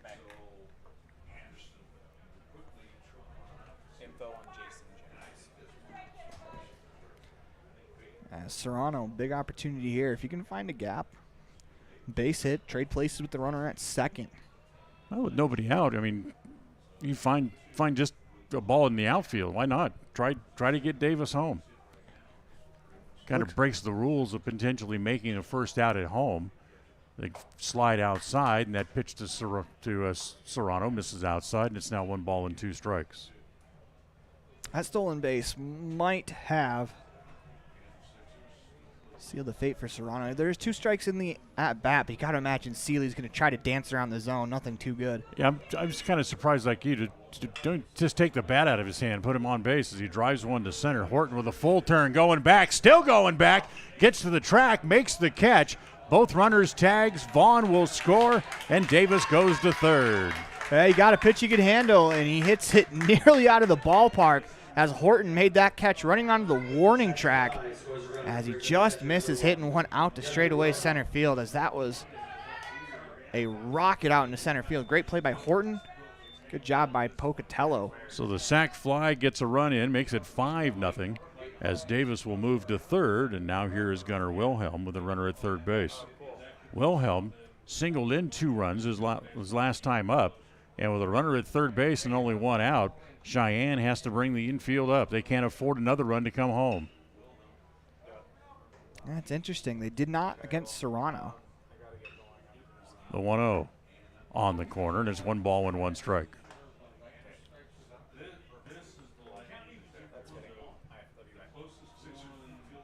That was a great team at bat from Serrano, too. Not trying to do too much, and he gets rewarded with an RBI. Next pitch, breaking ball, again misses down low to Wilhelm. Wilhelm, who had a run batted in yesterday, now has a total of 3 for the tournament, with 2 today. The 2-1 pitch is swung on and missed. Tried to turn on one and hit one to just about the Canadian border as he came up empty. Davis down the line from third. The pitch, it's lined to right. Here comes Williams. He's there to make the catch. Davis tags. He'll come home, and he will score to make it 6-0.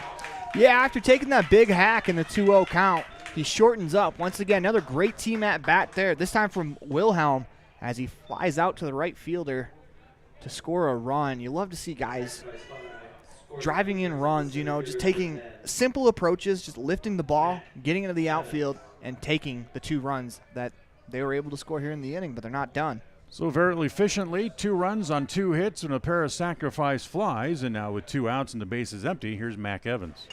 As Evans, little half swing, hits it foul off the first base side, and it's 0-1. Yeah, for a half swing, he hit that ball pretty far as that cleared the infield. Outfield straight away. Wind has kind of turned. Instead of blowing across the outfield, it's now blowing pretty much away from home plate out towards center field as the 0-1 pitch is down low. Actually goes to the backstop, and it's 1 ball and 1 strike. The 1-1. And it's over for a strike, and it's now 1-2. It's a good fastball in the outside corner there. Evans 0 for 2 today. Took a called third strike back in the second and then lined out to center. The 1-2.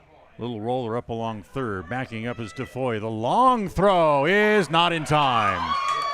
Great hustle there from Mac Evans. You know, you hit a ground ball to the infield. A lot of players are upset with themselves. You could jog it out. Instead, Evans sprints down that first baseline, sniffs out the infield single. Third hit of the inning. 8th hit overall.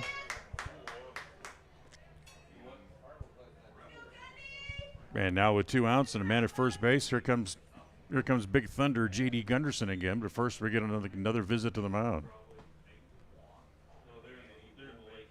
And it's also about the time that they want to lift Yes, we have a new pitcher who comes jogging in from the bullpen. So we'll take a quick time out. We'll tell you about the new pitcher coming up after this. This is the AA Northwest Region Baseball Championship, brought to you by Signature Real Estate in Gillette, here on mylocalradio.com. Wyoming is unique. When it comes to high school sports, we might travel 6 hours to a game, but when we get there, we know the other team, their parents, and the coaches. Wyoming is like one small town with really long streets. When you get to Evanston, always stay with your friends at the Best Western Dunmar Inn. With clean, comfortable rooms, a restaurant serving healthy, delicious food, and breakfast is always included. If you're bringing the team or following the team, stay with us every time you're in Evanston. Best Western Dunmar Inn, Evanston.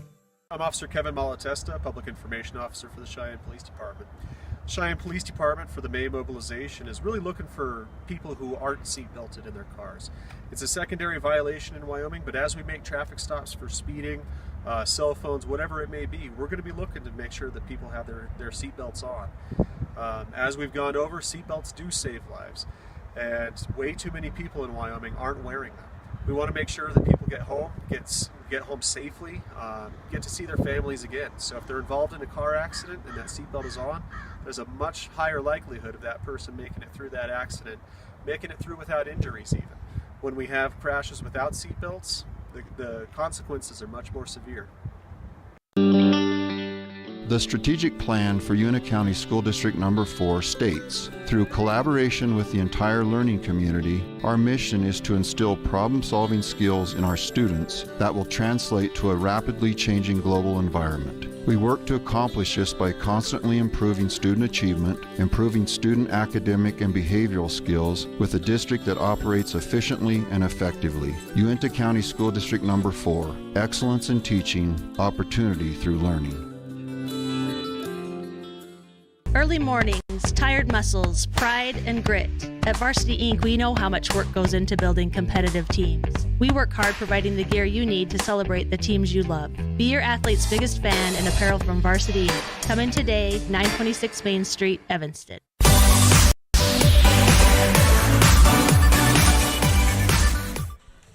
New pitcher is Marcus George, the third pitcher of the day for Cheyenne. The first pitch hit in the air toward left center field, hit pretty well. Horton having to go back, and he gets to the warning track and able to put it away.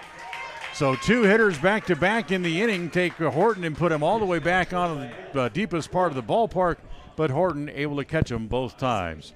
2 runs in the inning for the Runnin Rebels, as they extend their lead. It's now 6-0.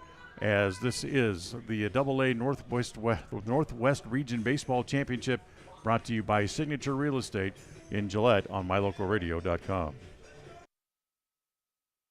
Red Devil pride runs deep with the team at Callis Automotive. Today's students are tomorrow's leaders. You'll always find quality products at fair prices at Callis Automotive. We're proud to serve our customers, our community, and our Evanston Red Devils. Stop in today. Callis Automotive, your local Napa dealer. Business cards are a powerful and inexpensive way to promote the goods and services you offer. You can design your own cards or have the professionals at Westar Printing design your business cards. Now with same day and next day turnaround on all business card printing, you don't have to wait. Get your business cards today. Professional quality, inexpensive prices, and quick turnaround. Visit Westar Printing, 243 7th Street in Evanston, across from the library. Westar Printing, 307-789-5202.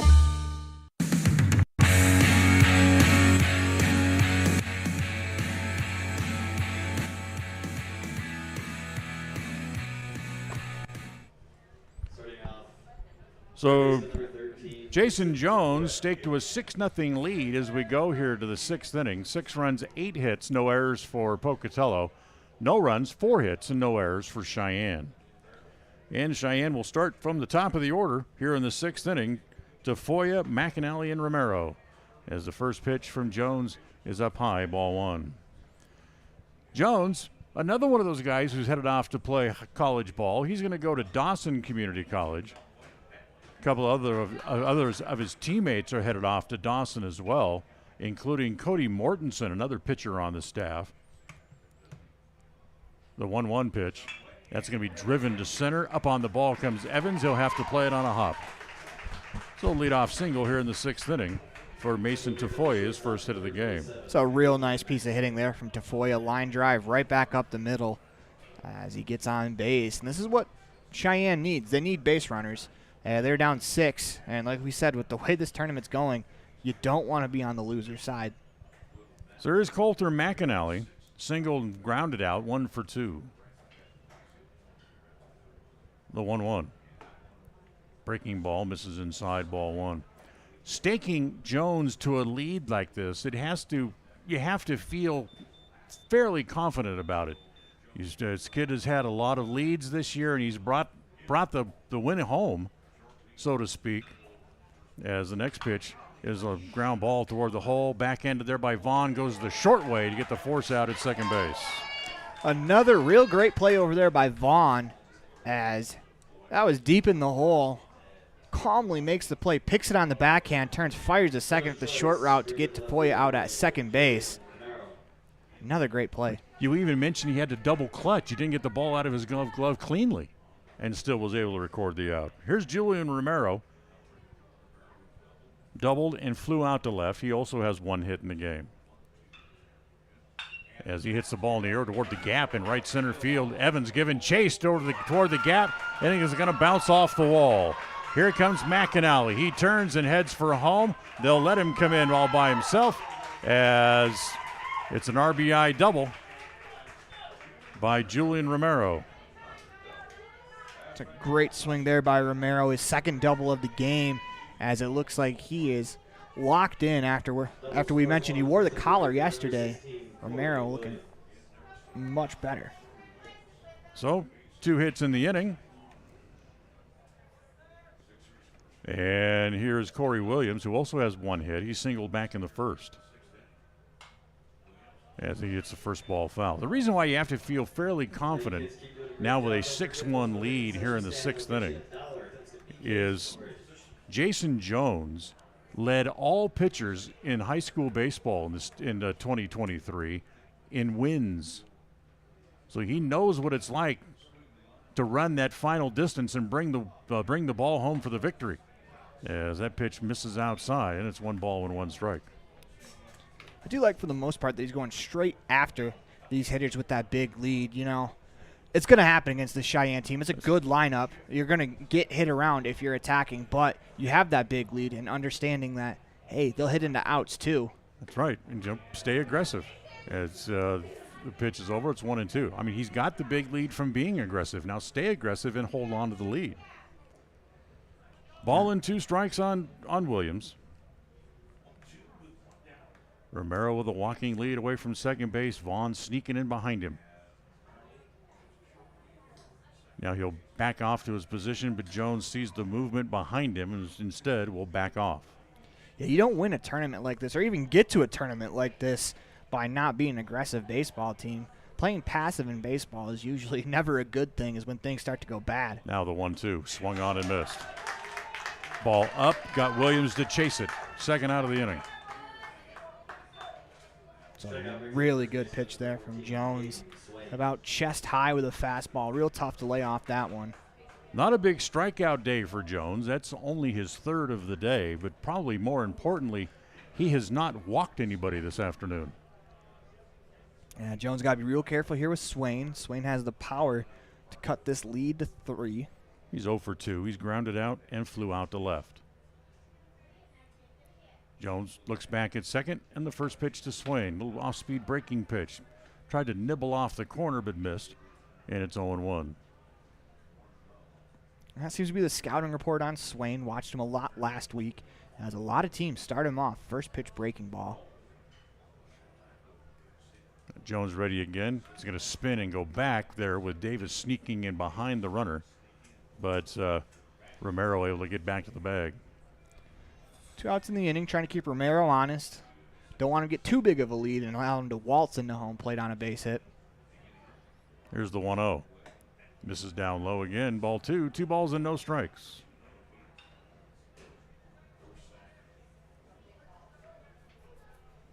So Cheyenne able to get off the schneid and get a run here. They scored 7 yesterday, and they get 1 here so far today with 2 outs in the 6th. The 2-0 pitch. Again, misses outside, ball 3.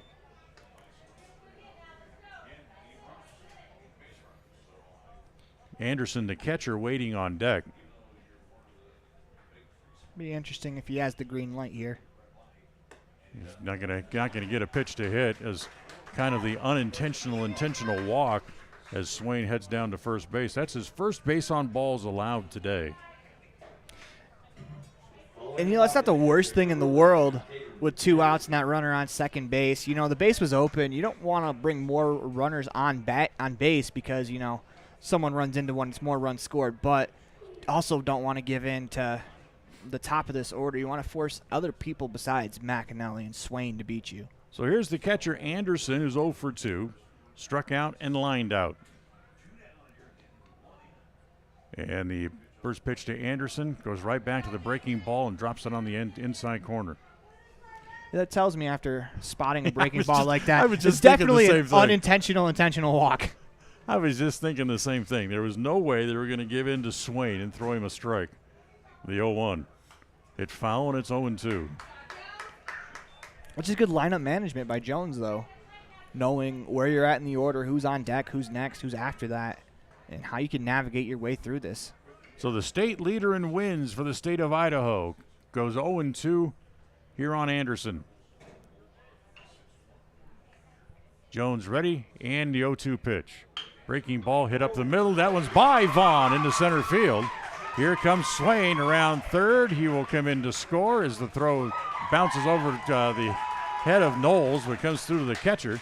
As going to second base was Anderson anyway on the throw home. It went 3 straight breaking balls there to Anderson after seeing 2 of them. He was able to square that one up, lined it into center field. Nice piece of hitting there by Anderson. It makes it 6-2. 3 hits in the inning plus the walk. 2 runs home now, and it's 6-2. And that'll bring up the designated hitter, Landon McAnally. Runners at first and second and 2 outs. McAnally, first ball swing, hits it foul down the left field line, and it's 0-1. Nobody throwing in the bullpen for Pocatello, still with a 4-run lead. Jones is out there on his own. And the 0-1 pitch misses outside low. 1 ball, 1 strike. Yeah, I feel like Jones has definitely earned the right to go in this game as long as possible. I mean, if he hits his pitch count, sure, but I feel like he's going to go the full 7 as he's been incredible so far. He's down to just the last 4 outs of the game potentially as the 1-1 pitch is thumbed along the left field line. That's going to fall foul, and it's now 1 ball and 2 strikes. Don't forget, coming up after this one, we'll have about a 30-minute break, and then the last game of the day will feature Rocky Mountain and Gillette. 2 runs in, what is it right now, 5 2/3 inning against the Cheyenne lineup. That's an impressive start. Absolutely. This is definitely a really good, really deep lineup, and he's looked very good. Set again, now the 1-2. Runs it away from him, but McAnally hits it foul again off the first base side, and it stays at 1-2. Off the third base side, I should say. It's a good little protection swing right there. Get rid of a really good pitcher's pitch in the 1-2 count. Now this time the 1-2 is going to be pulled along the line. That's going to get in. That's going to get 1 more run home. Anderson's going to go to third, and it's 6-3. Don't look now, but the tying run is going to walk to the plate as McAnally, Landon McAnally that is, a line drive base hit there. Good piece of hitting. 4 hits in the inning, and here comes the skipper for Pocatello out to the mound as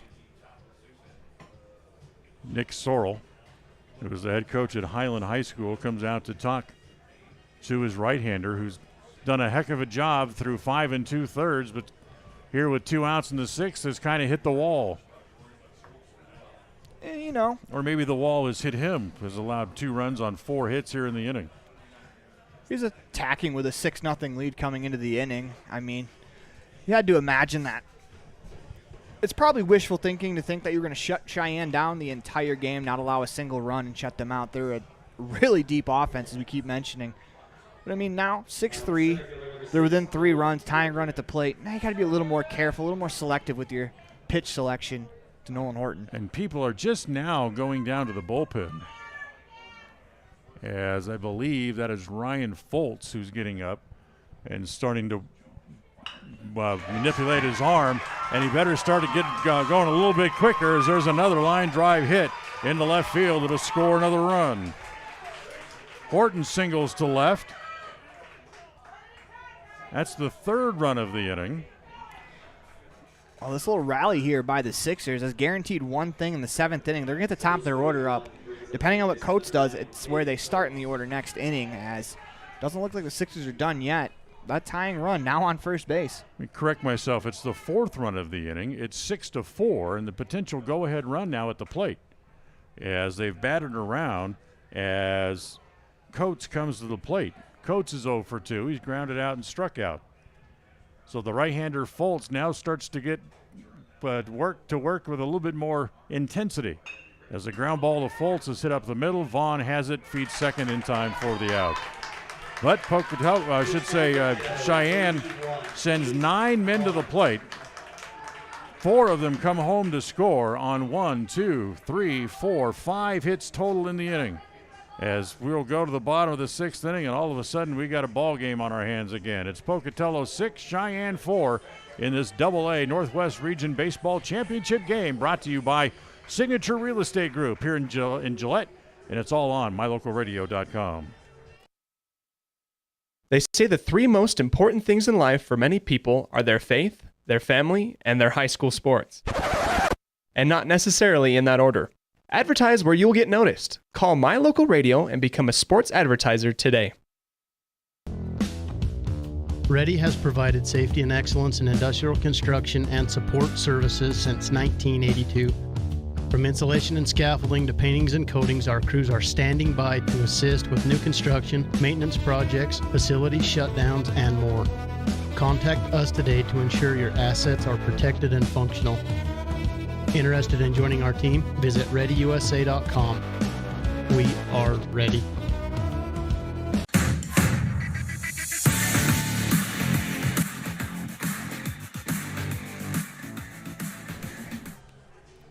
Marcus George will continue on after coming to get the last out last inning, and he'll face the bottom 3rd of the Pocatello order now with his team right back in the game, trailing by 2 at 6-4. Caden Knowles, Alex Wynn, and Brody Birch due up here for the Runnin' Rebels in the bottom of the 6th inning. Important inning here for George. Try to shut him down after gaining some momentum in the bottom of that 6th. Absolutely. You want to get your guys with the hot bats back up there and let them swing again. As Foltz continues to throw in the bullpen for Pocatello. Ground ball to short by Knowles. Throws across, does McAnally in time for the out. Correction on myself, as that was the top of the 6th. They scored 4, as the Pocatello Running Rebels are the home team. So here's Alex Wynn, struck out, had a sacrifice bunt, 0 for 1 officially on the day.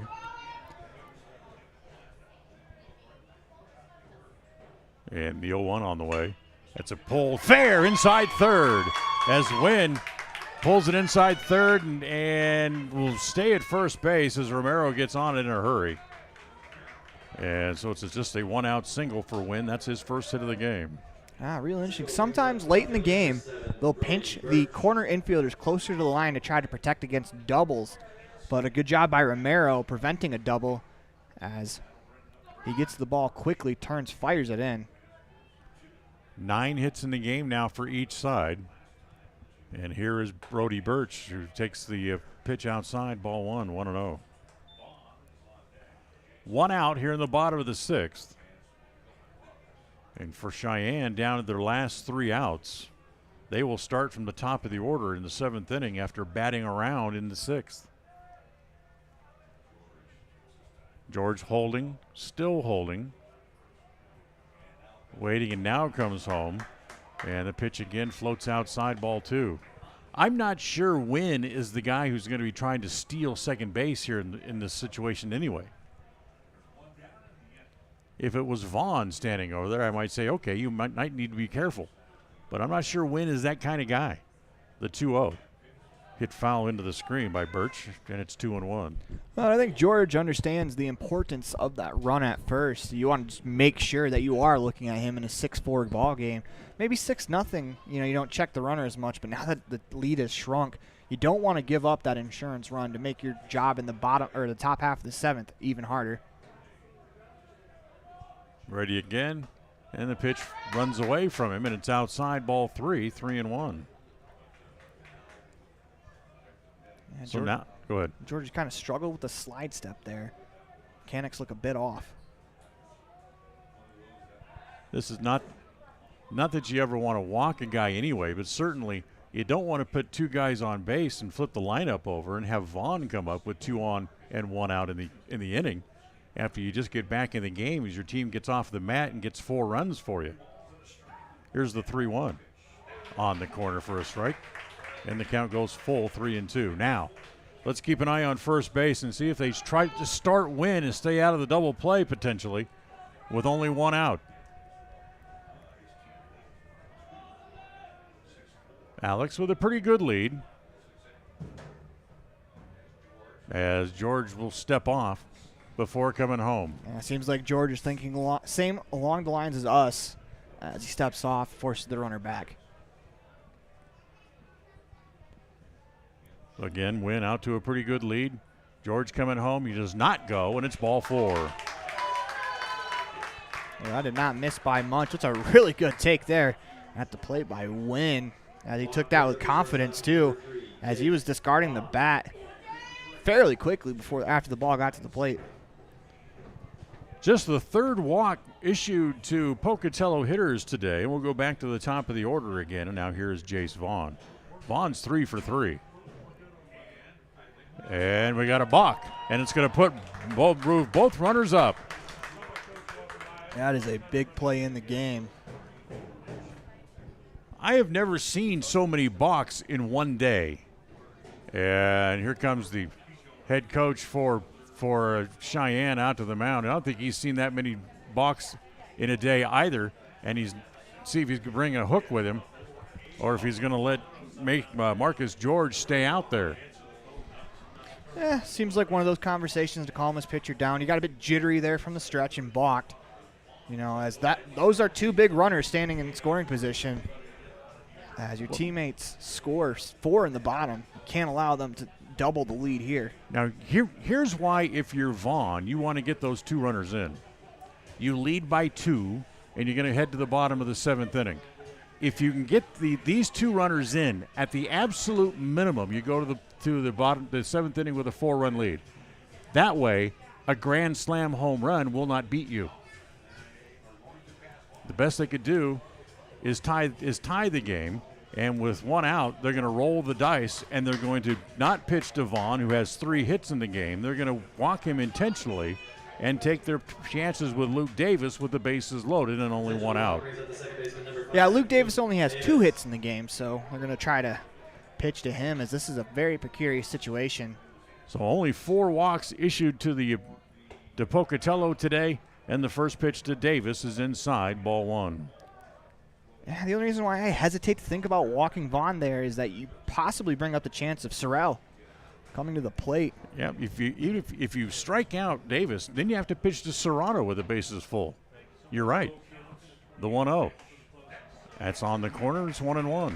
I just know if Nick Sorrell does step to the plate, it means something has gone catastrophically wrong, as I misspoke, meaning Serrano. They kind of squeeze the infield toward the middle of the diamond. Here's the 1-1. Look out inside, almost hit him. But the one thing the intentional walk does is it allows that double play to be in order with that middle infielder of Coates and McAnally. I think Cheyenne would like their chances on a ground ball hit up the middle. That is a possibility as well. 2-1 on Davis. George out of the stretch. Here he comes. 3-1 as the pitch misses down and away. Yeah, the only issue, though, is the bases are loaded and you have to throw strikes. And fortunately for Marcus George, he's falling behind here. So 3-1. And somewhere down there, manager Ty Lane is down chewing on a bat down to its nub as the pitch is ball 4 and he walks in a run.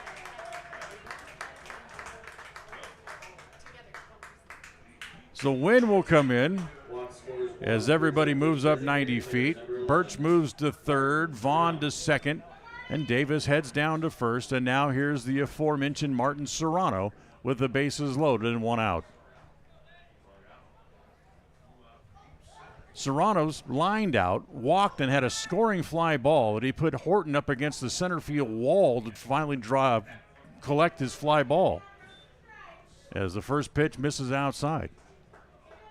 No place to put him. You got to pitch to him, down by 3.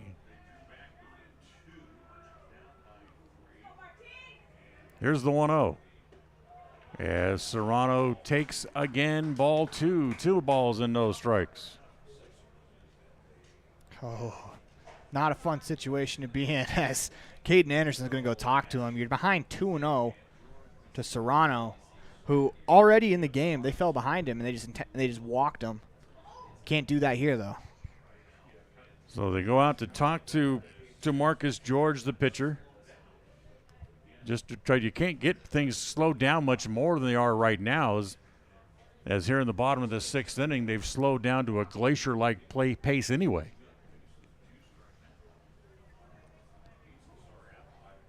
Williams, the right fielder, sneaking in as they're going to play for a line drive instead of a ball hit over their head. Ground ball to second, could be 2. They feed McIntyre at second, back to first. It is the inning double play. Pocatello has to settle for the 1 run on 1 hit. 3 walks in the inning and they leave 2 as we'll go to the 7th. Pocatello leading 7-4 on this AA Northwest Region Baseball Championship game, brought to you by the Signature Real Estate Group here in Gillette on mylocalradio.com. Freeway Tire offers a nationwide service protection plan that covers service parts and labor on select systems, keeping your vehicle on the road. Plus, it includes coverage for towing, lockout service, flat tire changing, fuel, oil, and water delivery service, and jump starts. Knowing that your vehicle is covered at over 50,000 dealer locations nationwide provides that peace of mind wherever you are. Get the details. Visit Freeway Tire and ask about the service protection plan. Freeway Tire, 217 Bear River Drive, Evanston.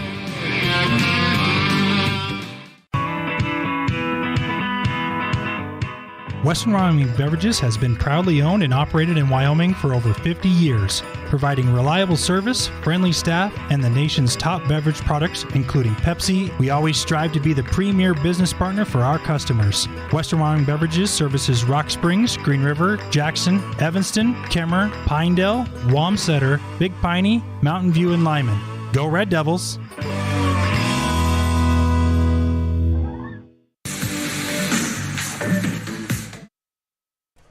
Well, call it a roll of the dice, but Nick Sorrell, the head coach for Pocatello, was going to stay with Jason Jones after he gave up 4 runs on 5 hits last inning.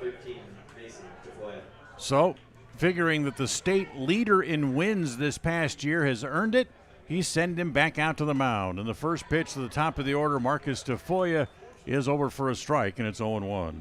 He could be possibly looking at the 5 zeros he put up before the 4s, or before the 4, excuse me.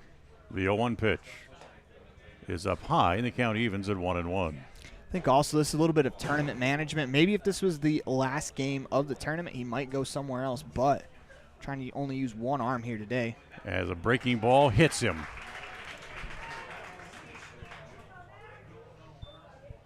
Well, breaking ball by Jones comes inside and hits Tafoya. That's the first hit batter for either side today. Jones is at 83 pitches, so he has plenty of pitches to get through the inning. And now here is Colton McAnally. Runner over at first as pitch is inside. Ball 1 to Big Mac. That's kind of the issue with the last inning is now you're facing the top of this order. Yep. They can reduce a lot of damage. Outfield straight away and deep. Jones holding, Looking over at DeFoya, and that comes home, breaking ball. That one's swung on and missed, and it's now 1-1. McAnally was sitting dead red there, but got the breaking ball. 7-4, top of the 7th. Nobody out. Potential tying run is still standing on deck for Cheyenne. They need to get at least one more man on base. The 1-1. Swung on and missed. Which actually spun out of the glove of Wilhelm, and it's 1-2. Remember, Ryan Faust was throwing behind him at the end of last inning. Foltz sat down, and right now there's nobody down in the bullpen for Pocatello. Move along in the inning. We'll see if someone does start to warm up as that story continues to develop. If Foltz goes back down there, it won't take much for him to get loose. A little fly ball toward right center. Evans coming over. He's there, makes the catch. That's a fine running grab as Evans was shaded a little towards left center field and deep as he had to run a long ways to make that play. As we actually have that on our My Local Rodeo replay. Now brings up the left fielder, number 8, Julian Romero. Yeah, he does cover a lot of ground to get there, that's for sure. So here's Julian Romero, who's doubled each of his last 2 times up. He's 2 for 3 in the game and drove in the first run of the game, last half inning for Cheyenne. And the 0-1, first that's rolled foul just outside of first and down the line. I got to be careful. Romero here, a couple of extra base hits in the contest, is seeing the ball really well today off of Jones. Caden Knowles is holding the runner at first base. So it leaves a lot of room on that right side of the infield for Romero to shoot one through. The 0-1. Slices one the other way. And it's going to get down. It's going to get past Birch, and it's going to roll to the wall. McAnulty coming around third. He will score 3 doubles in a row for Romero, and it's 7-5.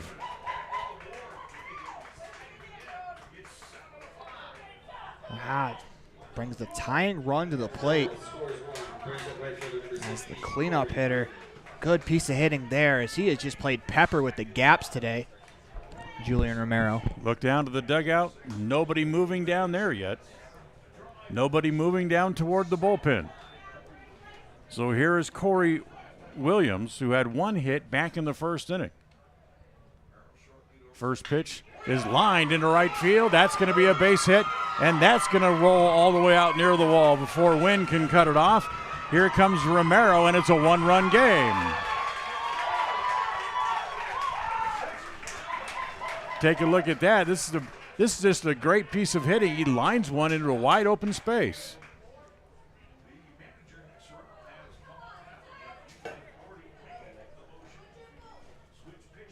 So while you're watching the replay, here comes Nick Sorrell out to the mound, and Ryan Foltz walking hot-footed right behind him as Jones will leave. We'll tell you about the new pitcher when we come back after this timeout on the AA Northwest Region Baseball game here on brought to you by Signature Real Estate on MyLocalRadio.com.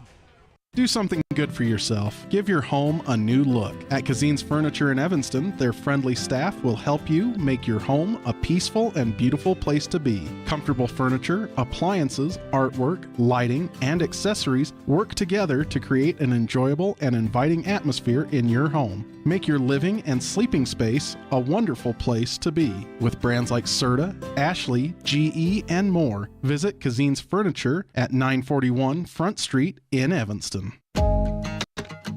Dad, I heard that human eyes can distinguish between 1 to 10 million different colors. Is that true? That is true. The human eye is amazing. We use our eyes not only to work and learn, but also to simply enjoy the beauty that surrounds us. At Uinta Eye and Vision, we care about each individual's eye health needs. Whether a person is looking for computer glasses, polarized sunglasses to assist in outdoor hobbies, contact lenses, or has general eye health needs, we are here to listen to our patients' thoughts and concerns to help them enjoy their amazing eyes. Call today to schedule an appointment. 789-3937.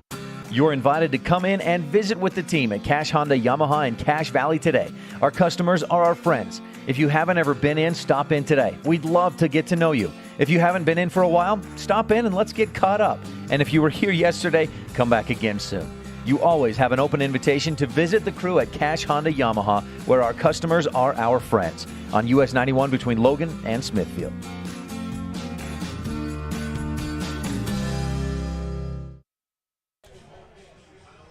Well, like a heavyweight championship title fight, the opponent is not going away into that good night easily, as the Cheyenne Post-Sixers have posted 2 runs here in the 7th inning and finally chased Jason Jones from the game, and the new pitcher is Ryan Foltz.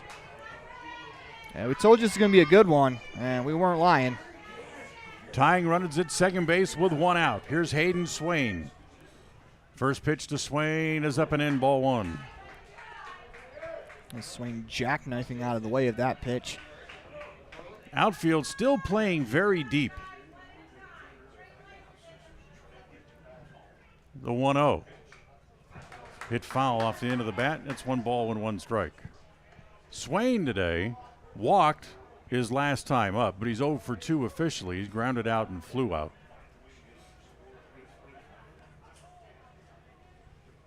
Foltz ready again, comes home, the 1-1. Hit in the air off the first base side, and it goes to 1-2.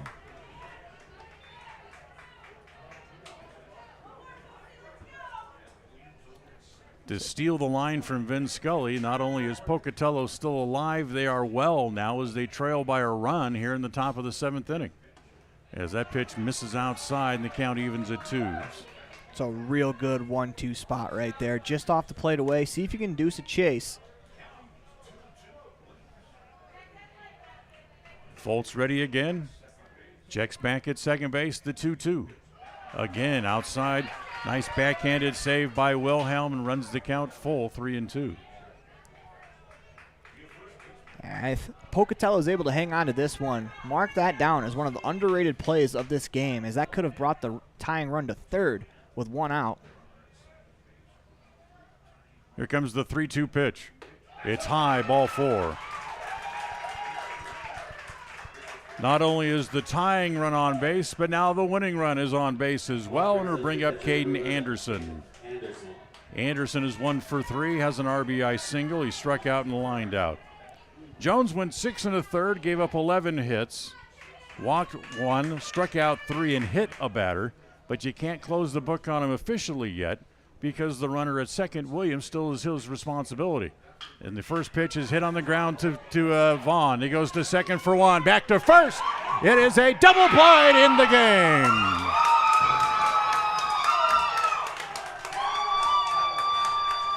Let's take a look at it again as Pocatello turns the game ending 6-4-3 twin killing. What a game. It had everything you could want. Home runs, offense, hitting, fielding, pitching. Oh, what a game that is as we get official word next game, 3:50 p.m. We'll take a quick timeout. We'll come back, have the final totals for you, and run through a quick post-game show as we continue. As Pocatello wins it 7-6. We're back right after this timeout. Do something good for yourself. Give your home a new look. At Kazin's Furniture in Evanston, their friendly staff will help you make your home a peaceful and beautiful place to be. Comfortable furniture, appliances, artwork, lighting, and accessories work together to create an enjoyable and inviting atmosphere in your home. Make your living and sleeping space a wonderful place to be. With brands like Serta, Ashley, GE, and more, visit Kazin's Furniture at 941 Front Street in Evanston. Dad, I heard that human eyes can distinguish between 1 to 10 million different colors. Is that true? That is true. The human eye is amazing. We use our eyes not only to work and learn, but also to simply enjoy the beauty that surrounds us. At Uinta Eye and Vision, we care about each individual's eye health needs. Whether a person is looking for computer glasses, polarized sunglasses to assist in outdoor hobbies, contact lenses, or has general eye health needs, we are here to listen to our patients' thoughts and concerns to help them enjoy their amazing eyes. Call today to schedule an appointment. 789-3937. You're invited to come in and visit with the team at Cash Honda Yamaha in Cache Valley today. Our customers are our friends. If you haven't ever been in, stop in today. We'd love to get to know you. If you haven't been in for a while, stop in and let's get caught up. And if you were here yesterday, come back again soon. You always have an open invitation to visit the crew at Cash Honda Yamaha, where our customers are our friends, on US 91 between Logan and Smithfield.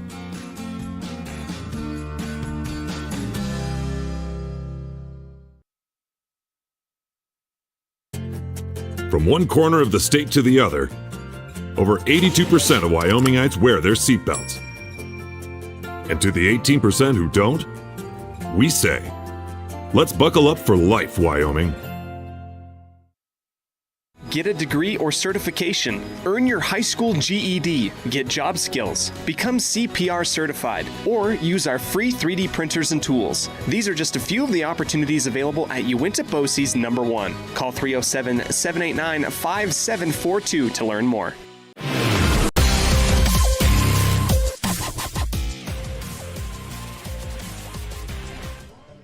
And welcome back as we try to wrap up this crazy game. We told you it was going to be a championship preview, and boy, it certainly was, as it went right down to the very nubbin. But not before Pocatello could hang on for the 7-6 win. Final totals for Pokey to win it: 7 runs on 9 hits, no errors. It was 6 runs, 11 hits for Cheyenne. They committed no errors in the game.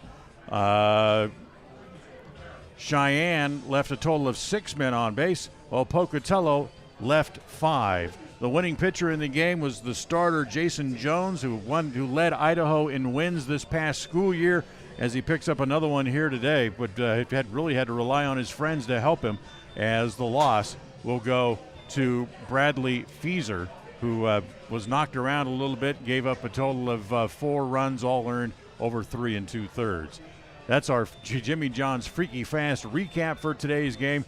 How about the McKay-Frankham precision play of the game? That has got to be the big home run hit by J.D. Gunderson to lead off the bottom of the 4th inning as he turned on one, hit it to left field, and hit it out for the home run. Our Pepsi player of the game, you may not think he deserves the player of the game status, but let's give it to the starting and winning pitcher today for Pocatello, Jason Jones, who went 6 1/3, gave up 6 runs, all earned on 11 hits, walked only 1, but struck out 3. But his ability to just be able to get the ground ball when he needed it. There was numerous ground balls hit to the shortstop, Vaughn, who turned it into outs, including the final ball hit to him that he turned into a 6-4-3 ending and game-ending double play as it preserved the win for the Pocatello Runnin Rebels. So congratulations to them. Pocatello moves on. They will play the winner of this game coming up next between Rocky Mountain and Gillette. They'll play the winner of them coming up tomorrow as we get down to really starting to have the final games start to really form themselves. And Cheyenne will move on as well. Cheyenne will play Bellevue, which Cheyenne's not going away. It still sets up a potential rematch between these two teams on Sunday afternoon now, as they're on opposite sides of the bracket in what could be the championship game. We got another game coming up for you later in about 3:50. In about 25 minutes, that will be Rocky Mountain against Gillette. Until then, we'll take a break. We'll step aside for just a little bit. We'll be back with the pregame show in about 10 or 15 minutes. Thanks again to Aaron Poling and our engineer and producer here with us as well, Elin. Why do I keep drawing a blank on your last name? Elin Olive, who's with us here as well. I'm Dan Hubbard. Thanks for listening. Final score, once again, Pocatello wins it by the final score of 7-6.